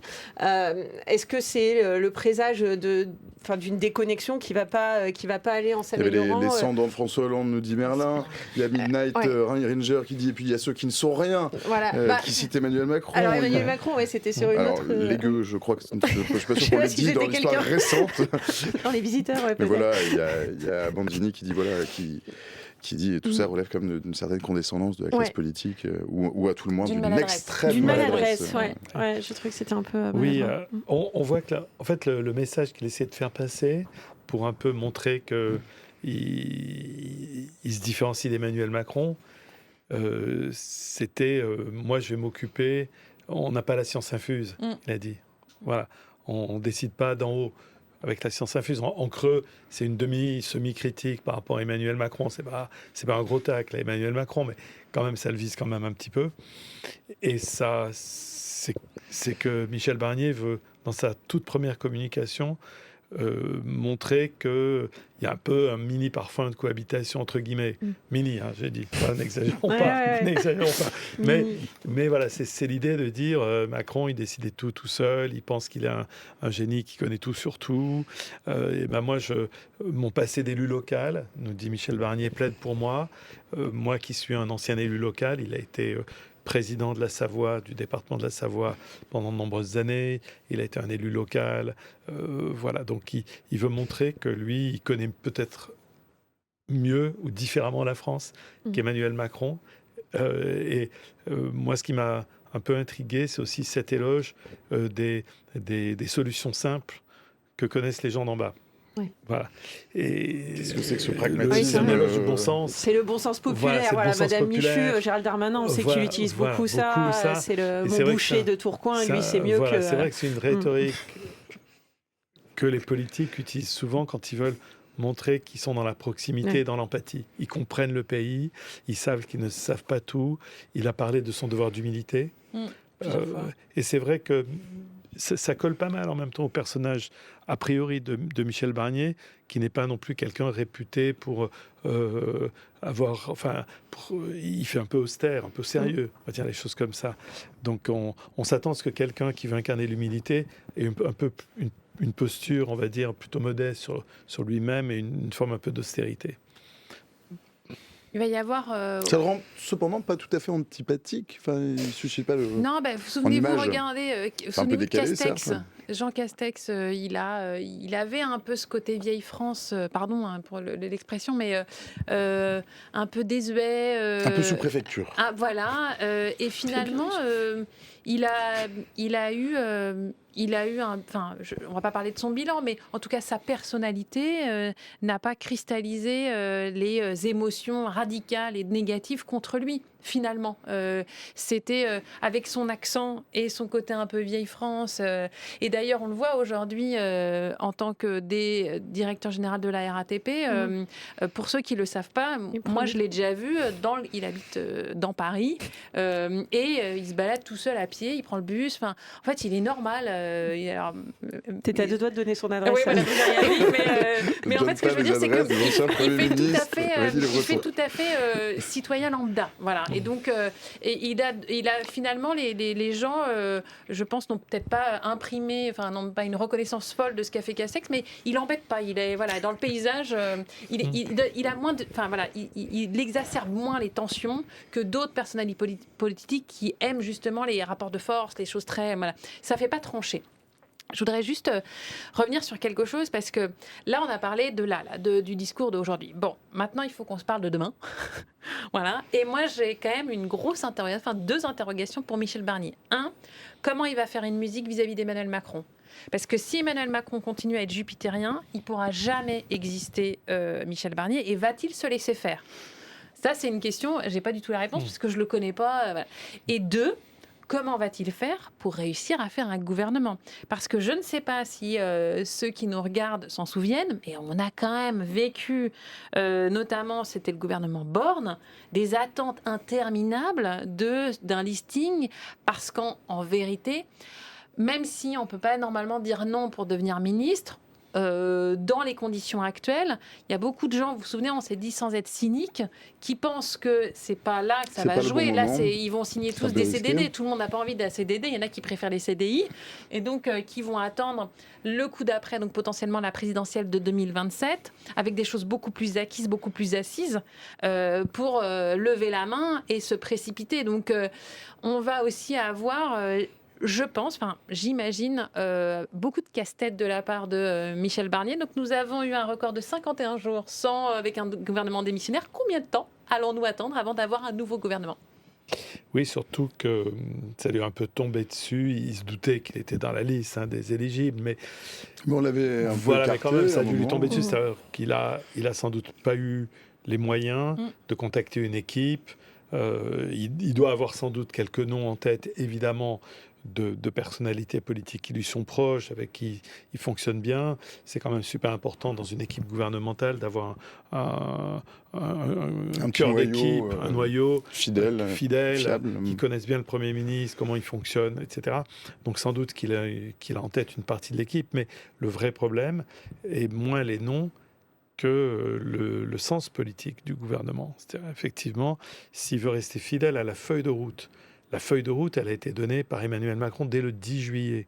Il demande aux partis politiques de faire un large rassemblement pour répondre à la situation des élections législatives. Et Emmanuel Macron dit un gouvernement de gens qui mettent l'intérêt national avant leurs préférences personnelles, avant que leur stratégie personnelle.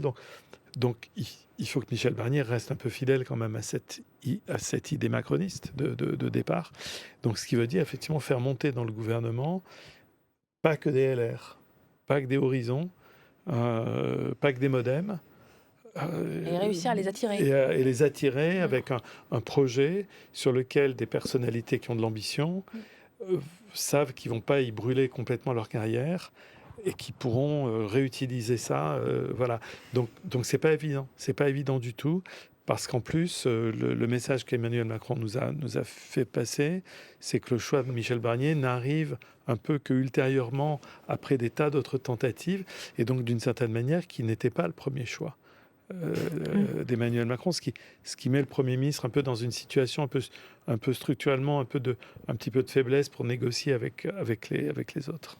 Alors, j'irais même encore plus loin que toi, Bruno. Je pense que Emmanuel Macron, avec ce cinéma-là de la nomination, a totalement sapé en fait une partie du pouvoir du Premier ministre. C'est-à-dire qu'il n'y a plus, dans le cadre d'une cohabitation, alors je sais bien qu'Emmanuel Macron n'entendait pas faire une cohabitation, mais quelque chose qui avait un parfum de cohabitation, donc c'est peut-être ça qui est en train de se passer, c'est une cohabitation sans cohabiter, quoi, en fait, c'est la continuité.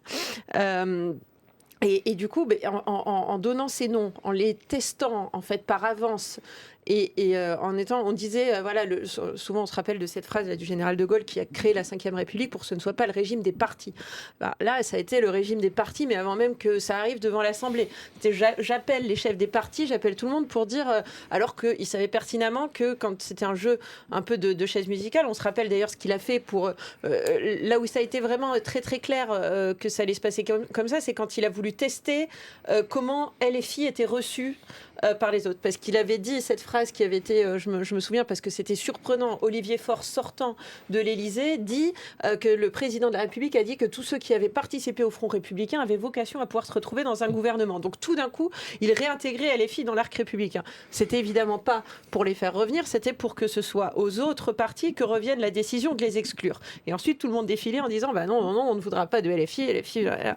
Et en fait, ensuite, ça a été la même chose pour ces ballons d'essai qui ont totalement vidé en fait de sa substance la charge qu'a un Premier ministre, à savoir de composer un gouvernement. Je ne vois pas et de le soumettre effectivement au président qui lui nomme les ministres sur proposition du Premier ministre. Je ne vois pas vraiment comment Michel Barnier peut aujourd'hui proposer lui-même des choses à Emmanuel Macron qui s'est arrogé en fait la responsabilité de mettre en musique les conséquences de cette dissolution surprise et de cette assemblée complètement bloquée. C'est-à-dire qu'il a organisé un blocage où il s'est bloqué lui-même dedans et cette situation est quasi insoluble. Je pense qu'elle ne pourra sortir que par une nouvelle dissolution en ce qui concerne l'Assemblée. Et la question est de savoir est-ce que Emmanuel Macron pourra tenir, est-ce qu'il ne démissionnera pas avant, en tout cas avant le terme de son mandat en 2027.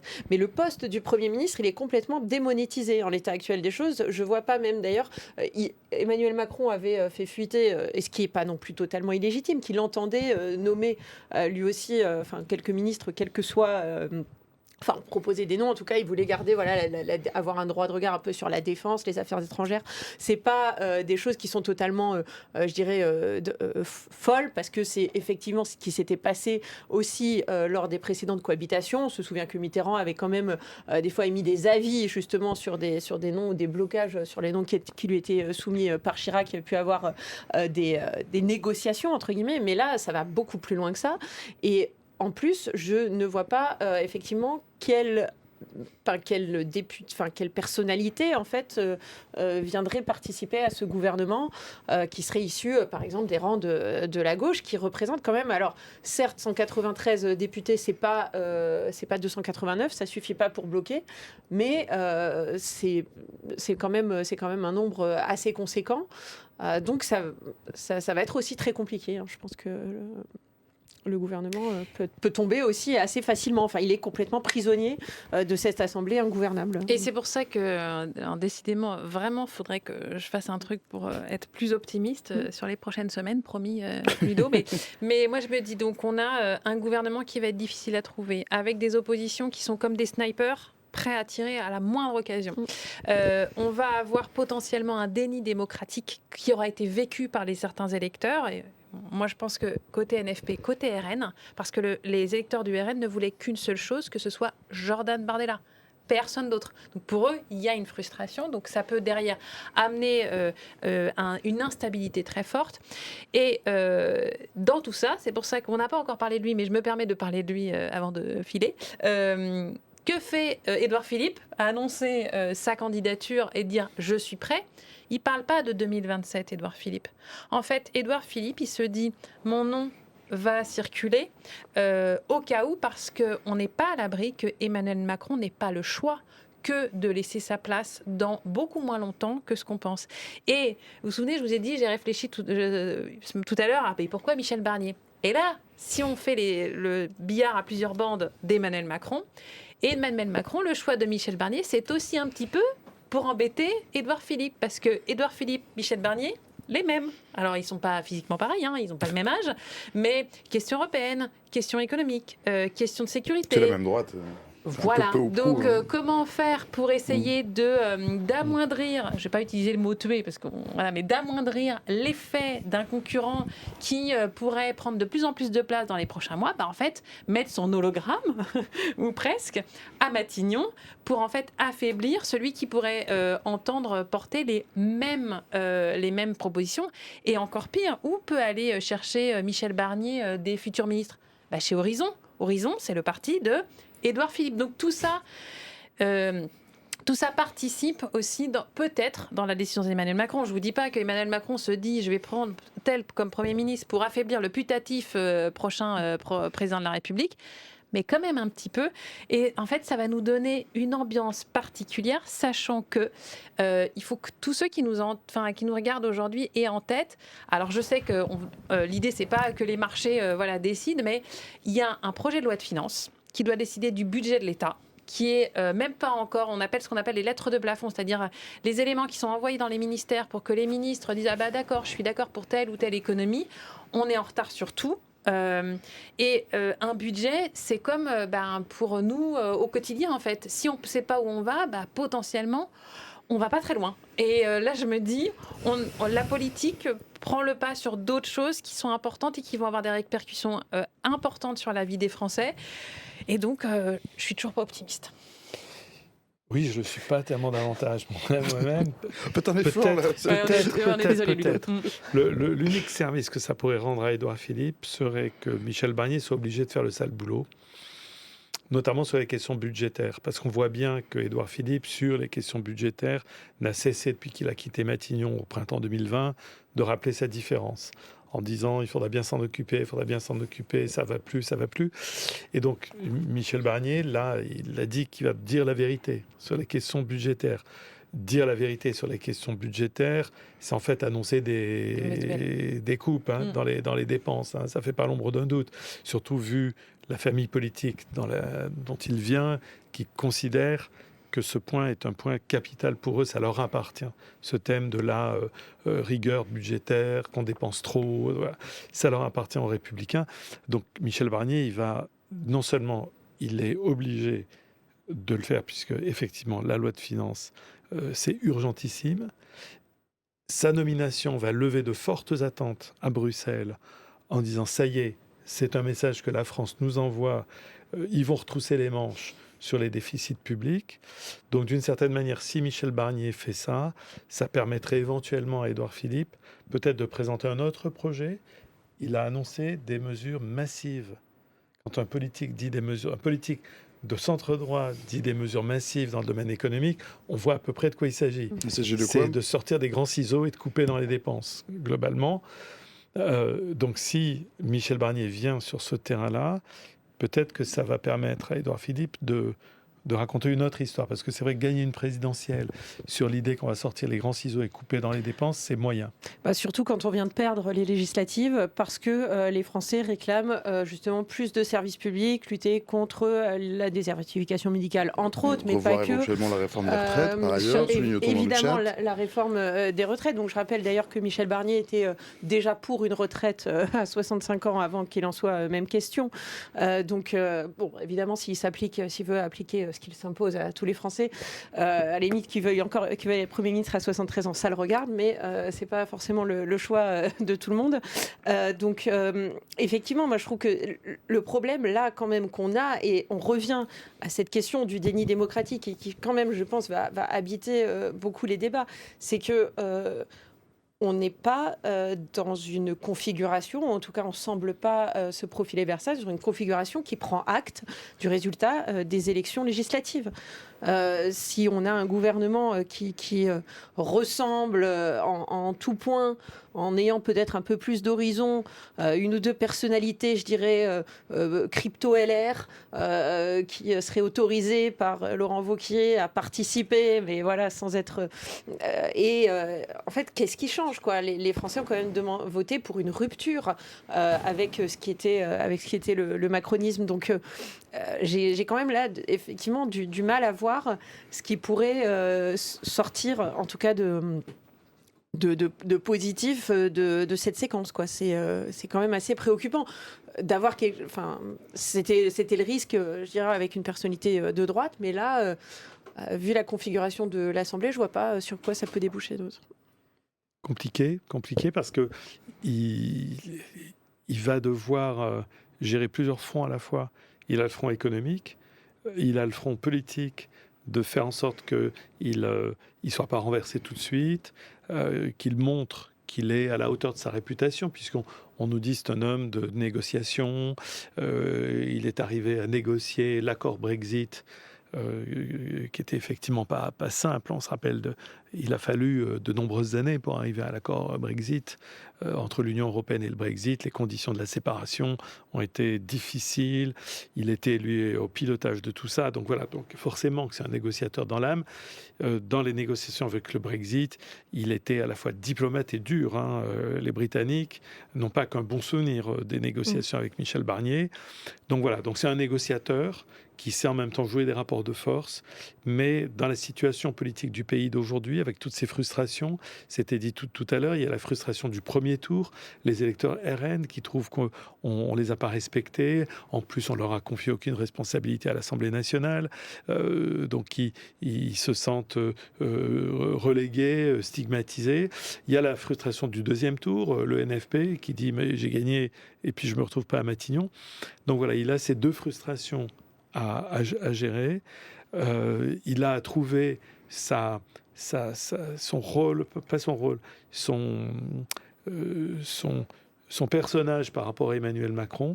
Alors, c'est pas à 73 ans qu'on invente un personnage, bien évidemment, mais il faut qu'il pose son personnage par rapport à Emmanuel Macron et qu'en même temps, il est suffisamment politique, suffisamment expérimenté pour savoir qu'il faut qu'il respecte en même temps le chef de l'État. Parce que quoi qu'on en pense, Emmanuel Macron a quand même été réélu il y a 2 ans. Au deuxième tour, il a une majorité absolue, Emmanuel Macron, lui. Donc voilà, on peut pas le mettre de côté. Emmanuel Macron a quand même été réélu il y a 2 ans. Donc il a une équation qui est difficile, avec une grosse épée de Damoclès, qui est cette question de la procédure budgétaire de l'Europe par rapport à la France, des attentes assez contradictoires. Donc voilà, il a une tâche qui est très difficile, et je pense que ce qui va nous donner une très claire indication, ça serait effectivement l'ossature du gouvernement. Au fond, qui occupe les 5, 6, 7, 8 principales fonctions du 1. Pas vraiment les grandes fonctions régaliennes, ministre de l'Intérieur, de la Défense, mais ça va plutôt être les ministres de l'Économie et des Finances qui succèdent à Bruno Le Maire, au travail, aux relations avec les syndicats, en gros, travail, relations avec les syndicats, l'économie, la fonction publique aussi, grosses attentes sur la fonction publique.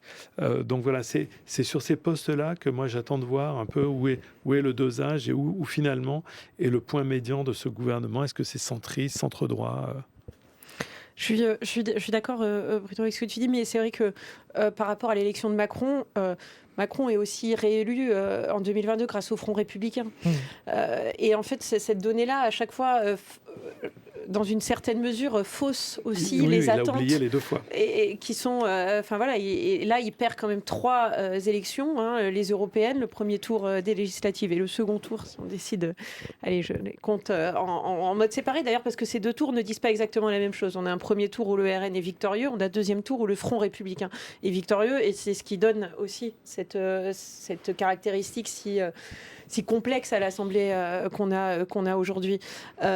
Et c'est vrai qu'Emmanuel Macron oublie ce sursis-là, oublie quand même le côté, le mandat qui lui est donné en partie par des électeurs de gauche, alors qui en 2017 ont pu voter aussi par Front républicain et par envie de voir. Je pense qu'en 2022, tout le monde a vu que la politique d'Emmanuel Macron, elle n'était pas ni de droite ni de gauche, elle était quand même de centre-droit. Et du coup, ça, c'est aussi une donnée, je pense qu'il faut pas qu'il oublie. Après, effectivement, à l'inverse, j'entends aussi dire, et c'est pas totalement faux, que le centre de gravité du pays est plus à droite que le nouveau Front populaire. Quand, effectivement, si on compte en termes de... Si on additionne les sièges, oui, il y a du côté avec le RN, les LR, Horizon, la Macronie, oui, il y a le nombre de députés, on va dire, qu'on rattache à la droite est plus important que ceux du NFP. Mais encore une fois, un certain nombre de ces députés ont été élus avec des voix des électeurs du nouveau Front populaire. Donc à chaque fois, c'est cette... Bien sûr, d'ailleurs, le soir de son élection, Emmanuel Macron a cette phrase où c'est plus qu'une phrase, c'est un paragraphe de son discours lors de sa réélection, où il dit « Je sais très bien qu'il y a des gens qui ont voté pour moi au second tour alors qu'ils ne partagent pas mes idées et qui ont voulu faire barrage à l'extrême droite. » C'est pratiquement mot pour mot ce qu'il dit ce jour-là.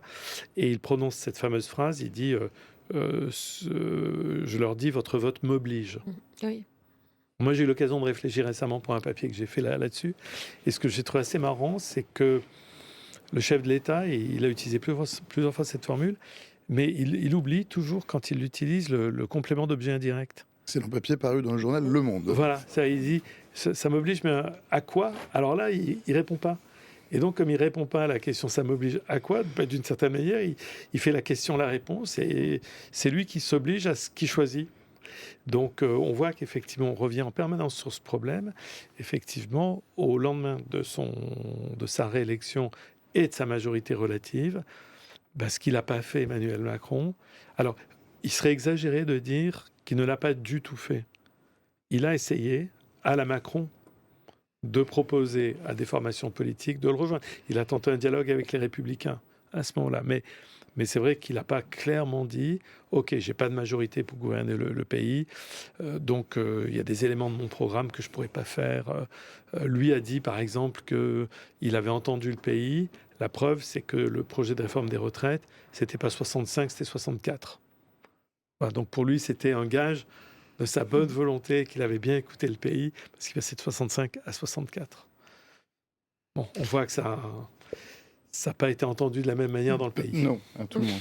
Mais moi, je pense qu'il y a quand même quelque chose qui unit les Français dans ce résultat quand même des législatives, et c'est quand même la question de la justice sociale. Justement, que chacun paye en fonction de ses moyens, que les petits, entre guillemets, payent petits et que les gros payent gros. Et là, quand même, j'ai pas l'impression que ça n'ait été un message entendu par, je dirais, le camp présidentiel. Et là, dans le prolongement, en tout cas, ce qui nous semble promis, je n'ai pas entendu, en tout cas, ces mots ou ça verbalisé par Michel Barnier. Ça aurait pu, dans le cadre d'une passation de pouvoir, de dire... Il a parlé de sécurité, il n'a pas parlé de sécurité sociale, effectivement. Non, et je pense qu'effectivement, il y a un désir chez les gens de sécurité, de préservation aussi de l'ordre, et on le voit bien avec actuellement sur les faits divers qui sont assez tragiques de ces derniers jours, et bien sûr les gens réagissent aussi par rapport à ça, mais cette question, ce désir de justice sociale, ce désir encore une fois, je reviens sur la question des services publics, qui est vraiment duquel découle plein de choses. Là, j'ai pas entendu beaucoup de signaux par rapport à ça, et j'ai pas l'impression qu'on se dirige vers ça. Au contraire, c'est oh là là, le spectre de Bruxelles, du déficit. Attention, il va falloir réduire dans les dépenses de la France, et évidemment dans ces structures-là. Donc, je ne suis pas très... Est-ce que tu parlais de coupe massive, où peut-il encore couper? Nos services publics ne sont pas en très bon état. Alors, peut-être peut-on les rationaliser encore, mais... Ah oui, c'est toujours un peu la même difficulté, c'est-à-dire couper, mais dans quoi? On voit que Elisabeth, il y a des ballons d'essai de temps en temps qui est autour de la fonction publique. Est-ce qu'on est vraiment sûr qu'on a besoin d'autant de fonctionnaires de statut qu'aujourd'hui?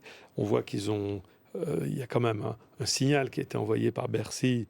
Vous vous rappelez le jour où le nom de Thierry Baudet a été évoqué, l'homme du dialogue social, de la société civile, le soir même, Bercy balance sa bombe, qui est les 16 milliards de dérapage de déficit des collectivités locales. Oups. Voilà, donc une manière de rappeler les gros enjeux, quoi.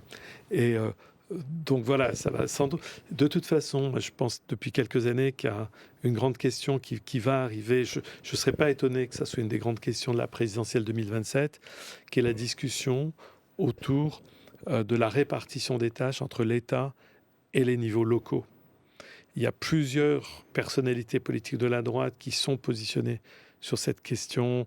Il y a quelques heures avait été même évoqué le nom de David Lisnard pour Matignon, le président de l'Association des maires de France, qui lui est très, très, très en pointe sur ces questions, qui veut une espèce de Big Bang en disant l'État très libéral, oui. voilà, doit s'occuper de ce qu'il sait faire, c'est-à-dire le régalien, la sécurité, la justice, la police, l'armée. Et le reste décentralisé. Décentralisé, laissons les maires redescendu. agir. Donc on voit que cette question à travers la question de la dépense publique, il y a peut-être cette question qui va venir, qui est l'État, en fait-il trop? Doit-il laisser des politiques publiques au niveau local?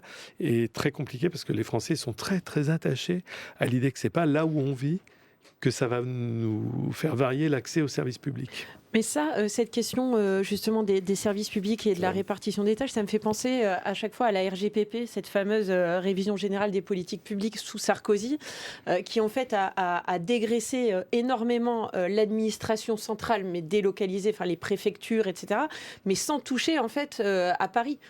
Donc c'est-à-dire que je dirais la province en a pâti quand même de cette réorganisation, avec aussi des fois des lourdeurs administratives, des tâches aussi qui ont été déléguées du coup à des associations ou aux conseils départementaux, enfin voilà, qui étaient plus pris en charge par l'État de façon décentralisée, alors qu'à Paris, les ministères, les grandes administrations n'ont quasiment pas été touchées par cette RGPP. Et c'était quand même assez injuste. Et ça, c'était aussi, on est à Paris, c'est le pouvoir centralisé, donc on coupe là où ils fermeront leur gueule, globalement. Et aujourd'hui, on en revient encore. Enfin, ce débat-là, il existe encore justement parce qu'il y a effectivement des services pléthoriques et en même temps où les moyens ne sont pas mis là où il y en aurait besoin, avec des territoires qui sont quand je dis des territoires, je ne parle pas de la province, je veux dire des zones. Je ne dis pas les territoires Là-bas. pour parler de la France. Je viens de Clermont-Ferrand. Je sais que le chat est très attaché et très susceptible à dire que la France Je ne dire commence... Balbal qu'elle était parisienne. Surtout Je ne suis pas du tout. Je suis pas du tout parisianiste. Et moi de Lille, mais, il y a des très bons bouchers à Tourcoing. Tu parlais des bouchers à Tourcoing. Oui, il y a d'excellents bouchers sûrement à Tourcoing. Mais non, mais voilà, ça c'est une vraie question. Enfin, de comment on répartit les moyens plus justement à travers toute la France. Dans le chat, il y a plein de commentaires. Je peux pas tous vous lire. Bruno, tu dois y aller. Ouais. File Bruno, je te remets entre les mains de Pierre. Merci d'avoir répondu aux questions du chat. Merci d'avoir répondu à mes quelques questions, mais je vous en ai posé. Et en fait, il reste à deux pour la fin du stream. C'est super. Alors, Salut Bruno, merci infiniment et à très vite. Salut. Le chat, restez avec nous, on a encore un gros quart d'heure. Je suis avec Aurore, donc ce sera Ludo et Aurore. Donc Aurore répondra aux questions du chat. Il y a pas mal de questions, notamment celle de Wattay, qui disent en fait comment va se positionner le RN par rapport à ça, par rapport à la nomination de Michel Barnier. Est-ce qu'on peut imaginer un gouvernement avec des gens du Rassemblement national, ex-Front National, dans le gouvernement de M. Barnier ? Alors, je pense pas. Mais je peux me tromper, je pense pas. Le RN, là, s'est placé grâce à Emmanuel Macron, qui l'a rendu un peu dans ce statut de faiseur de roi. Le RN, donc, a dit on attend de voir le discours de politique générale pour savoir si, en notre âme et conscience, on va censurer ou non ce gouvernement. Donc attention, ils sont pas, pour l'instant, il n'y a pas question d'une participation au gouvernement. D'ailleurs, je crois que Jean-Philippe Tanguy, il m'a semblé voir passer ça tout à l'heure. Rassemblement national, député Rassemblement national, a traité, je crois, Michel Barnier de fossile de Jurassic Park. Il a dit c'est Jurassic Park. Voilà, c'est la vieille politique qui revient. Donc, j'ai pas du tout le sentiment qu'aujourd'hui.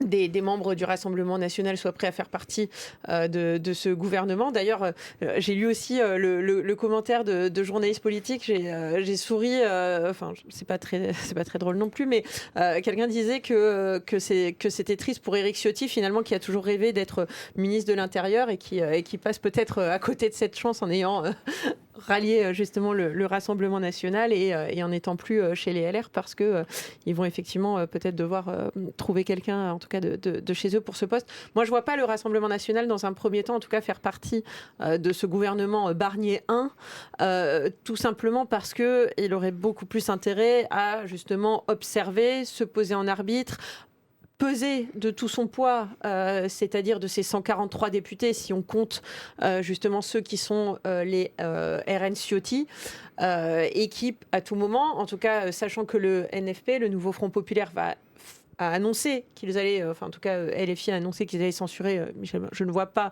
honnêtement le Parti socialiste ne pas le censurer et les écologistes encore moins.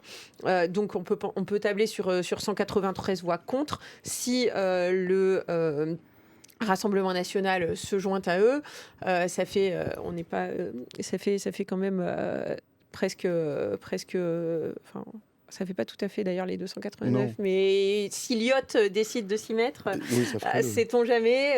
Voilà. En tout cas, ça fait une pression supplémentaire sur le gouvernement, et donc ça peut leur permettre de pousser justement leur agenda. Et je pense notamment par rapport à la question de l'immigration. J'en parlais un petit peu tout à l'heure en disant que Michel Barnier avait eu des positions vis-à-vis de l'Europe qui étaient un petit peu à géométrie variable, et notamment lorsqu'il souhaitait se faire élire donc à la tête des Républicains, et que pour séduire cette base d'électeurs LR qu'on dit toujours beaucoup plus droitiers que leur chef, il avait décidé d'adopter un discours en tout cas assez dur sur la question migratoire, en disant notamment qu'il réclamait un référendum, ce qui est aussi ce que propose le RN, en disant qu'il était pour un moratoire, je crois. Le chat me dira si je me trompe, vous êtes très prompt à fact-checker, oui. Mais je crois que c'était un moratoire de 3 à 5 ans où il proposait immigration zéro. Donc voilà, entre autres, mais des positions qui correspondaient vraiment à l'aile droite de LR pour séduire justement cette base, et notamment se refaire, je pense, dans des régions où en tout cas la question migratoire est très présente chez les électeurs LR. Et d'ailleurs, je pense notamment au sud de la France, en PACA, etc., où Éric Ciotti faisait ses plus gros scores. C'était aussi un moment, je dirais une façon un peu populiste peut-être. Je n'ai pas sondé non plus l'esprit de Michel Barnier pour savoir s'il y croyait vraiment, s'il était un anti-migration, je dirais, sincère. Mais voilà. Et donc, il disait aussi, pour ce faire, que la France devait être prête à finalement ne faire fi des décisions de la Cour de justice européenne et de s'en émanciper, au même titre que, par exemple, le fait la Pologne ou la Hongrie. D'ailleurs, il paraît que Viktor Orban le trouve très urbain et s'entend finalement pas si mal avec lui. Non, mais blague à part, voilà, c'est quelqu'un... Ça n'y voit pas forcément une bonne nouvelle. C'est quelqu'un qui a des convictions, en tout cas, qui ont été changeantes au cours du temps, et de la part d'un européiste convaincu, on peut se dire que c'est quand même assez surprenant que tout d'un coup on dise les décisions de la Cour de justice... Et sur cette question migratoire, la France pourrait s'en émanciper. Donc, et ça, je pense que le RN s'est servi de ça un petit peu pour aussi le mettre face à ses responsabilités, et finalement réussir à, sans même être au gouvernement, impulser un programme qui leur va tout à fait, et qui peut en plus les faire passer. Encore une fois, on sait que c'est la stratégie du Rassemblement national depuis plusieurs... c'est pas la première mandature, mais de se poser justement en acteur raisonnable et tranquille à l'Assemblée, en critiquant beaucoup. C'est aussi cette stratégie. En fait, il y a deux stratégies qui sont à la fois le fait des partis, mais aussi du système, de la façon dont le système médiatique les présente. C'est-à-dire que d'un côté, on a le RN qui se notabilise avec justement une... alors, ça marche pas à tous les coups. On se souvient de la polémique Grégoire de Fournas qu'ils rentrent dans leur pays. Enfin voilà, il y a pas... c'est pas lisse non plus, mais quand même beaucoup plus que ce que ça pouvait l'être lors des précédentes, en tout cas, il n'y avait pas beaucoup de députés RN en plus avant, mais voilà, les expressions du groupe sont beaucoup plus polissées, alors que de l'autre côté de l'hémicycle, on a justement la France Insoumise qui a adopté aussi une stratégie de conflictualisation, même si on leur prête, on ne prête qu'aux riches. Effectivement, on leur met aussi sur le dos des choses dont ils ne sont pas toujours... je ne pense pas qu'à chaque fois que Jean-Luc Mélenchon bouge une oreille, c'est pour renverser la République. En revanche, oui, qu'il y ait une stratégie de rupture, de radicalité, de conflictualisation, conflictualisation de certaines choses, c'est aussi une stratégie un peu de guérilla qui est menée, qui est assumée d'ailleurs par les chefs de la France insoumise. Et donc ces deux mouvements contraires créent quelque chose dans l'hémicycle où finalement le RN s'est retrouvé à récolter les bons points donnés par le centre droit en disant qu'est-ce que vous êtes bien urbain, messieurs les députés du Rassemblement national. Et donc là, j'en reviens à mon point par rapport à Michel Barnier, c'est un petit peu la même chose, tout en faisant... en donnant en tout cas ce vernis de la respectabilité, de dire nous, regardez, on est raisonnable, on respecte le jeu démocratique, un gouvernement est là, on lui donne sa chance, etc. On se retrouve à nouveau dans la poursuite en fait de cette même stratégie. Donc pour répondre à la question, gouvernement, non. Par contre, regard critico-bienveillant, oui. Je prends une question du chat qui n'a rien à voir, mais je vais prendre une de temps en temps, qui concerne le talk de France Info, et donc qui me concerne peut-être un petit peu moi directement, qui était une interjection de Chazora qui peut-être est parti, puisqu'il finit son message par bonne soirée, et un peu agacé, je crois, et j'en suis navré. Chazora, si tu es encore avec nous, donc je lis ton message. Donc ici, c'est toujours décryptage en mode télé-réalité, et on ne parle pas du fond. Je vais y aller au fur et à mesure. Il m'a pas semblé qu'on ait parlé autre chose que du fond. Au moins pour les 90% du stream à ce stade, je pense qu'on n'a pas failli à notre mission. Et voilà, mais j'en prends en bonne note, mais je pense que c'est un peu injuste. Et ensuite, tu nous dis... Et j'espère que tu es resté avec nous, et j'espère que je vais te convaincre que c'est quand même sympa ce qu'on fait. C'est on ricane sur la prochaine nomination et sur la situation alors qu'on vit une crise grave, sociale, démocratique. Bon, bonne soirée. Cher Chazora, l'actualité est rarement rigolote. On a fait des streams très longs sur la guerre en Ukraine, sur les tremblements de terre au Maroc, sur la situation à Gaza. On a fait des streams sur le harcèlement scolaire, qui est un stream de 2 heures, qui n'était pas franchement rigolo. Et là, effectivement, on arrive au plus de 50 jours, on n'a pas eu de gouvernement. On a fait, je pense, 8 streams sur cette crise politique. Ces streams sont animés et j'invite des gens qui sont comme moi des humains, et les humains, il leur arrive de sourire. Donc effectivement, j'espère qu'on t'a pas donné l'impression qu'on était léger. Les personnes qui sont invitées ici sont des gens sympathiques, agréables à écouter et à entendre, et qui ont quelque chose sur le fond, j'en suis convaincu, à apporter. C'est pour ça que je les invite, et que je les réinvite d'ailleurs, puisque par exemple Aurore, je l'ai vu plusieurs fois, elle reviendra si elle le souhaite.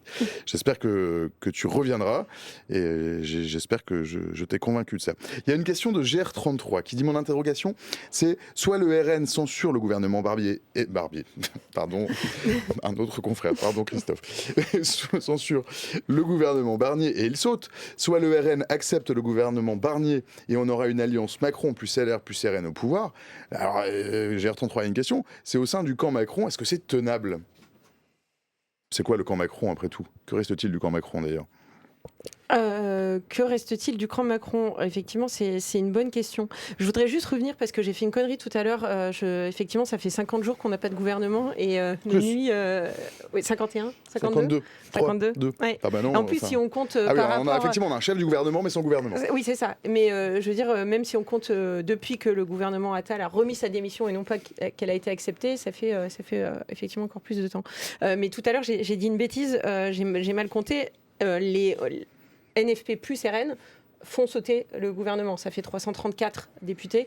Donc, la motion de censure passe et le gouvernement tombe. Donc ça, c'était juste pour bien préciser. Du coup, rappelez-moi, la question mais non, c'était c'était soit le RN censure le gouvernement Barnier et il saute, soit le RN accepte le gouvernement Barnier et on aura une alliance Macron plus LR plus RN au pouvoir.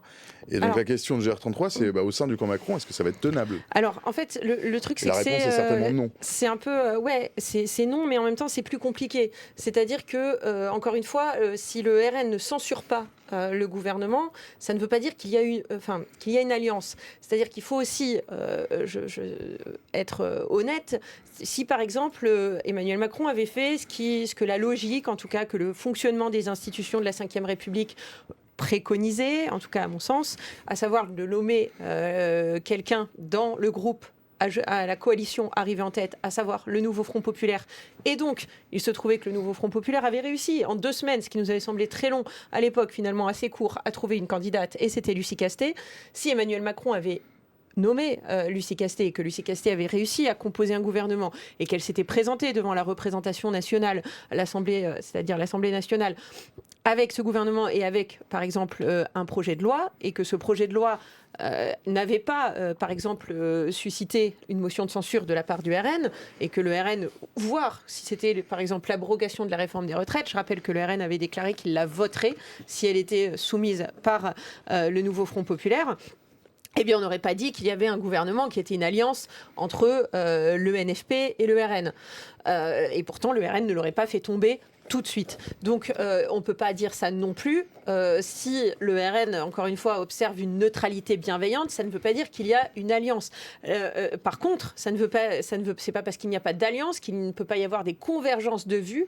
Et effectivement, comme je disais tout à l'heure, le RN, fort de ses 143 députés, en comptant les ciotistes, a cette capacité d'infléchir effectivement la politique du gouvernement Barnier, et surtout en fait du gouvernement Barnier, parce que c'est du côté du RN que le gouvernement va chercher la bienveillance, la neutralité bienveillante. Il ne va pas aller la chercher, en tout cas en l'état, on n'a pas l'impression qu'il va aller la chercher du côté du nouveau Front populaire, qui, en tout cas pour une bonne part de ses représentants, a décidé déjà de le censurer. Et ce qui est parfaitement logique au regard de l'idéologie, et en tout cas de la pensée et des souhaits du programme qui est défendu. Je rappelle que le nouveau Front populaire a été d'ailleurs à peu près le seul à avoir un programme, à présenter un programme très précis pour ces législatives organisées en catastrophe. Donc c'est très clair, ils ne peuvent pas voter, enfin en tout cas leurs électeurs, je pense d'ailleurs, ne comprendraient pas si des députés, par un possible socialiste, ne votaient pas la censure de ce gouvernement.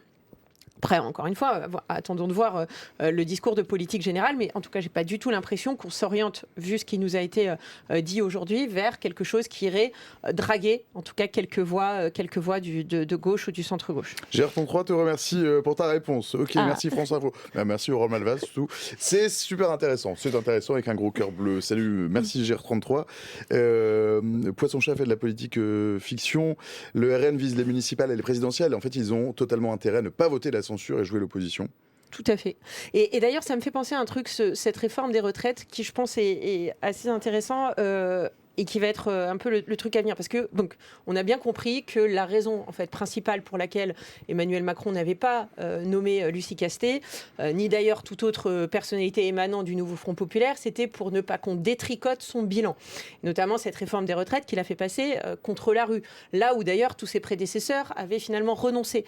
Donc on comprend bien que pour Emmanuel Macron, ça revêt voilà, une importance capitale. Il ne voulait surtout pas qu'on puisse piétiner ce bilan et qu'il reste comme l'homme qui avait eu la lucidité en fait de réformer la France. Derrière, c'est un petit peu ça qu'il y a en creux.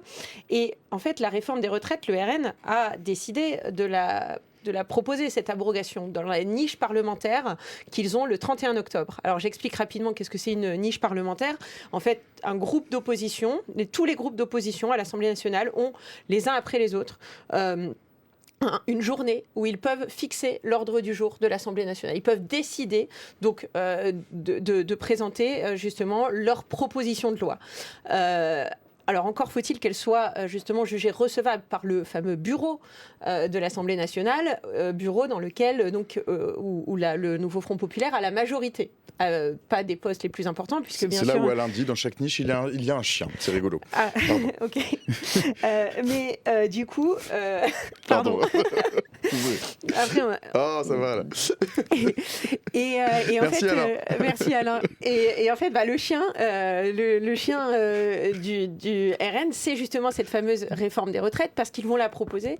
Et en fait, là, le nouveau Front populaire va se retrouver un peu piégé. Parce que soit ils votent avec... Enfin, ils votent, c'est même pire que... quand je dis pire, avec le Rassemblement national, ils votent le projet de loi du Rassemblement national. Donc là, il y a deux choix. En fait, soit le Rassemblement national propose le projet à l'identique de celui proposé par le nouveau Front populaire, soit il propose son projet, ou notamment tout va se jouer sur la question du financement de cette loi. Parce que lorsque des députés font une proposition de loi, en fait, ces propositions de loi doivent être faites à budget étal. C'est-à-dire qu'elles ne doivent pas coûter de l'argent en plus, puisque normalement on est censé, on en parle tout le temps, avoir adopté un budget. Et que ce budget, une fois qu'il est adopté, on ne le bouge pas. Donc ces lois doivent être financées. Et alors souvent, il y a quelque chose qui est dit dans des propositions de loi, c'est cette fameuse, ce qu'on appelle l'assise sur le tabac. On dit en gros, on va remonter les taxes sur les cigarettes, et puis hop là, ça fera la maille, et on va pouvoir financer le truc. Ça, des fois, c'est retoqué quand ça passe au bureau de l'Assemblée, parce qu'on dit ce financement n'est pas crédible. On ne va pas mettre plus 70% sur les taxes, un paquet de clopes à 50 € pour nous avons un droit financer, fiscal, ça doit correspondre à quelque chose qui soit un peu correspondant. C'est ça. Et donc, du coup, c'est là où, à mon avis, la proposition de loi du Rassemblement national et du NFP par rapport à l'abrogation de la réforme des retraites, elle n'est pas du tout la même, parce que les leviers que le NFP a déclaré vouloir actionner, notamment ces taxes sur les ultra-riches, cette fiscalité sur les entreprises, sur les surprofits, c'est pas vraiment ce que vise le RN, qui lui, généralement, quand il propose des redistributions, c'est plus on va couper l'aide à des associations, par exemple, qui viennent en aide aux migrants, ou des choses comme ça. Donc, effectivement, là, il peut y avoir une grosse différence entre les deux projets de loi, et à mon avis, le nouveau Front populaire dira on ne peut pas, en notre âme et conscience, voter cette loi qui se bat contre tout ce que nous, on défend idéologiquement, justement, sur la question migratoire, mais aussi sur des associations, je dirais, purement sociales en France.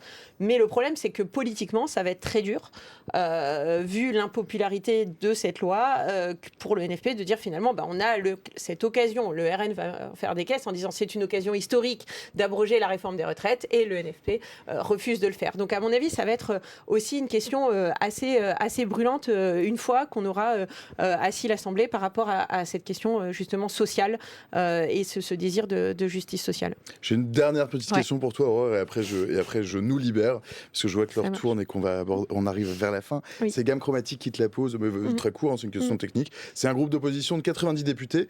N'aurait-il pas intérêt à faire 6 groupes pour obtenir 6 jours de niche parlementaire ? Malin. 6 groupes. Mais je pense pas que ce soit possible. Pour se diviser il veut dire un le groupe NFP, d'opposition, 90 députés, c'est faire 6 groupes pour obtenir 6 jours de niche. En fait, c'est faire une sorte d'alliance de groupe pour obtenir mais parce qu'en fait, ils de niche. Ils en ont tous, en fait... à la suite, il voudrait dire à la suite, oui. Non, en fait, ça marche pas comme ça, il faut que... C'est plus compliqué que ça. Non, du coup, ça marche pas. La réponse est non. La réponse est non. On vérifiera pour le prochain stream. Et il est 19h59, passé de 46 secondes. Merci, Aurore Malval. Merci. C'est quoi ton mot de la fin ? Il y a toujours un mot de la fin ici. C'est vrai, il y a toujours le mot de la fin. C'est la patate chaude pénible que refile Ludo et ses invités. Non, mais en fait, je veux pas... justement, je rebondis peut-être sur effectivement le mot de la suite. Parce que je rigolais un petit peu là, et je repense à ce que disait notre auditeur tout à l'heure. Et c'est vrai que, évidemment, on est des humains, et donc ça nous arrive de rire un peu de ces situations-là. Mais en fait, c'est très sérieux. Et effectivement, je peux comprendre des fois l'énervement qu'on peut avoir en regardant justement des plateaux où on a l'impression de prendre ça un petit peu à la légère, de chroniquer comme ça ces petits faits politiques et de perdre de vue en fait que c'est notre quotidien. C'est des gens jusque très vieux. Qui la réforme de la Sécu, c'est des gens qui meurent dans des brancards. De tout ça. Donc oui, c'est des choses qui nous engagent tous. Après, c'est comme dans la vie, ça nous arrive aussi de rire de situations qui sont tragiques. Mais effectivement, c'est important d'avoir conscience de la gravité de la situation, et je pense que, en tout cas, ce sera ça mon mot de la fin. Je pense que la situation est très grave, et je pense que, en fait, encore une fois, j'ai un peu commencé par là, mais je vais finir par là. Cette nomination aujourd'hui, elle ne résout rien, et en fait, n'importe quelle, je pense, nomination n'aurait pas résolu grand-chose, et on est dans une crise politique actuelle qui est loin d'être terminée. Et qui peut aussi s'aggraver encore, et je pense qu'il va s'aggraver. Merci Aurore Malval, rédactrice en chef chez Marianne. Il est 20h01, passé de 20 secondes. C'est la fin de ce stream. Merci de l'avoir suivi, chers amis. Merci à mes invités et aussi à ceux qui sont partis d'avoir répondu aux questions du chat. Ils sont tous repartis sur d'autres plateaux. Voilà, c'est une journée importante. Donc voilà, d'avoir répondu à vos questions, tentez d'y répondre. J'ai l'impression qu'on a, enfin au moins on a essayé. Merci à vous, bien sûr, dans le chat. Vous qui nous écoutez, qui nous regardez, qui nous lisez. Merci pour vos coups de gueule. Merci merci pour vos sympathies, merci pour votre bienveillance en tout cas. Pardon si on vous agace parfois, vous nous agacez aussi parfois aussi, et j'espère qu'on va continuer à s'auto-agacer ensemble en tout cas. Merci bien sûr aussi à ma droite, à Cyril à la réal, merci à Steph Verlu au visuel, merci à Jérém qui vous lit et qui a beaucoup de boulot en ce moment, vous êtes très nombreux à la modération. On se retrouve, non pas demain, ça c'était ma fiche d'hier, on se retrouve mercredi prochain de 18h à 20h pour 2 autres heures de stream avec Pierre. On a quoi au programme la semaine prochaine? Je te prends un peu au piège parce qu'on n'a pas vraiment de programme, c'est ça? Ah oui, si, bon. Alors... Vas-y, prends la place de Bruno Cotres. Allez, pour une fois que je peux m'asseoir, j'en profite. Nous, nos programmes, ils sont tu bien travailles fixes pas debout, Pierre, en ce moment. on t'a donné une chaise, comment ça va? Oui, mais d'habitude, il y a les invités ici. Nos programmes, en ce moment, ils sont un peu chamboulés, donc on espère que ça va tenir. On va parler politique, bien sûr, la semaine prochaine, pour les 2 premières parties des émissions, mercredi et jeudi prochain pendant 1 heure, parce que la séquence n'est pas finie. Il y a une gravité à décrypter, au terme. On devait faire normalement une vidéo sur le milieu des jeux vidéo aujourd'hui, qu'on va décaler en réalité la semaine prochaine, parce que en fait, le milieu du jeu vidéo subit des licenciements, alors que les utilisateurs de jeux vidéo n'ont jamais été aussi nombreux. Donc on va essayer de comprendre ça. Et également, le mercredi prochain, c'est le débat entre Kamala Harris et Donald Trump. Et donc, on va l'analyser avec 3 spécialistes. Ça sera bien intéressant. Donc, on fera mercredi politique, française, première partie, étrangère, seconde partie, et les jeux vidéo et politique le lendemain. Jeudi prochain, donc. Voilà. J'en profite pour doublement te remercier, puisque Pierre a chamboulé 2 plateaux. C'était ses premiers jours au sein de l'équipe du Talk, et le pauvre, il a dû changer 2 fois de suite 2 plateaux, les annuler, c'est jamais agréable, retrouver d'autres gens, réorganiser. C'était le bizutage de Pierre Chabert. Merci Pierre, programmateur du stream, bienvenue dans Talk de France Info. Le stream, vous pouvez le revoir, le réécouter, le relire aussi en replay sur la chaîne Twitch de France Info, mais aussi sur YouTube. Pour ceux qui aiment le son, certains aiment le son, et ça tombe bien à la Maison de la Radio, mais nous faisons du son. Maison de la Radio et de la musique. Le stream est à réécouter en podcast sur l'appli de Radio France. Vous pouvez aussi nous retrouver sur Discord. Jules va mettre le lien dans le chat, ou l'a peut-être déjà mis. On se retrouve donc mercredi prochain de 18h à 20h. Pas vraiment de bonne heure, mais bien sûr certainement de bonne humeur. Je vous souhaite une excellente soirée à toutes et tous. Salut.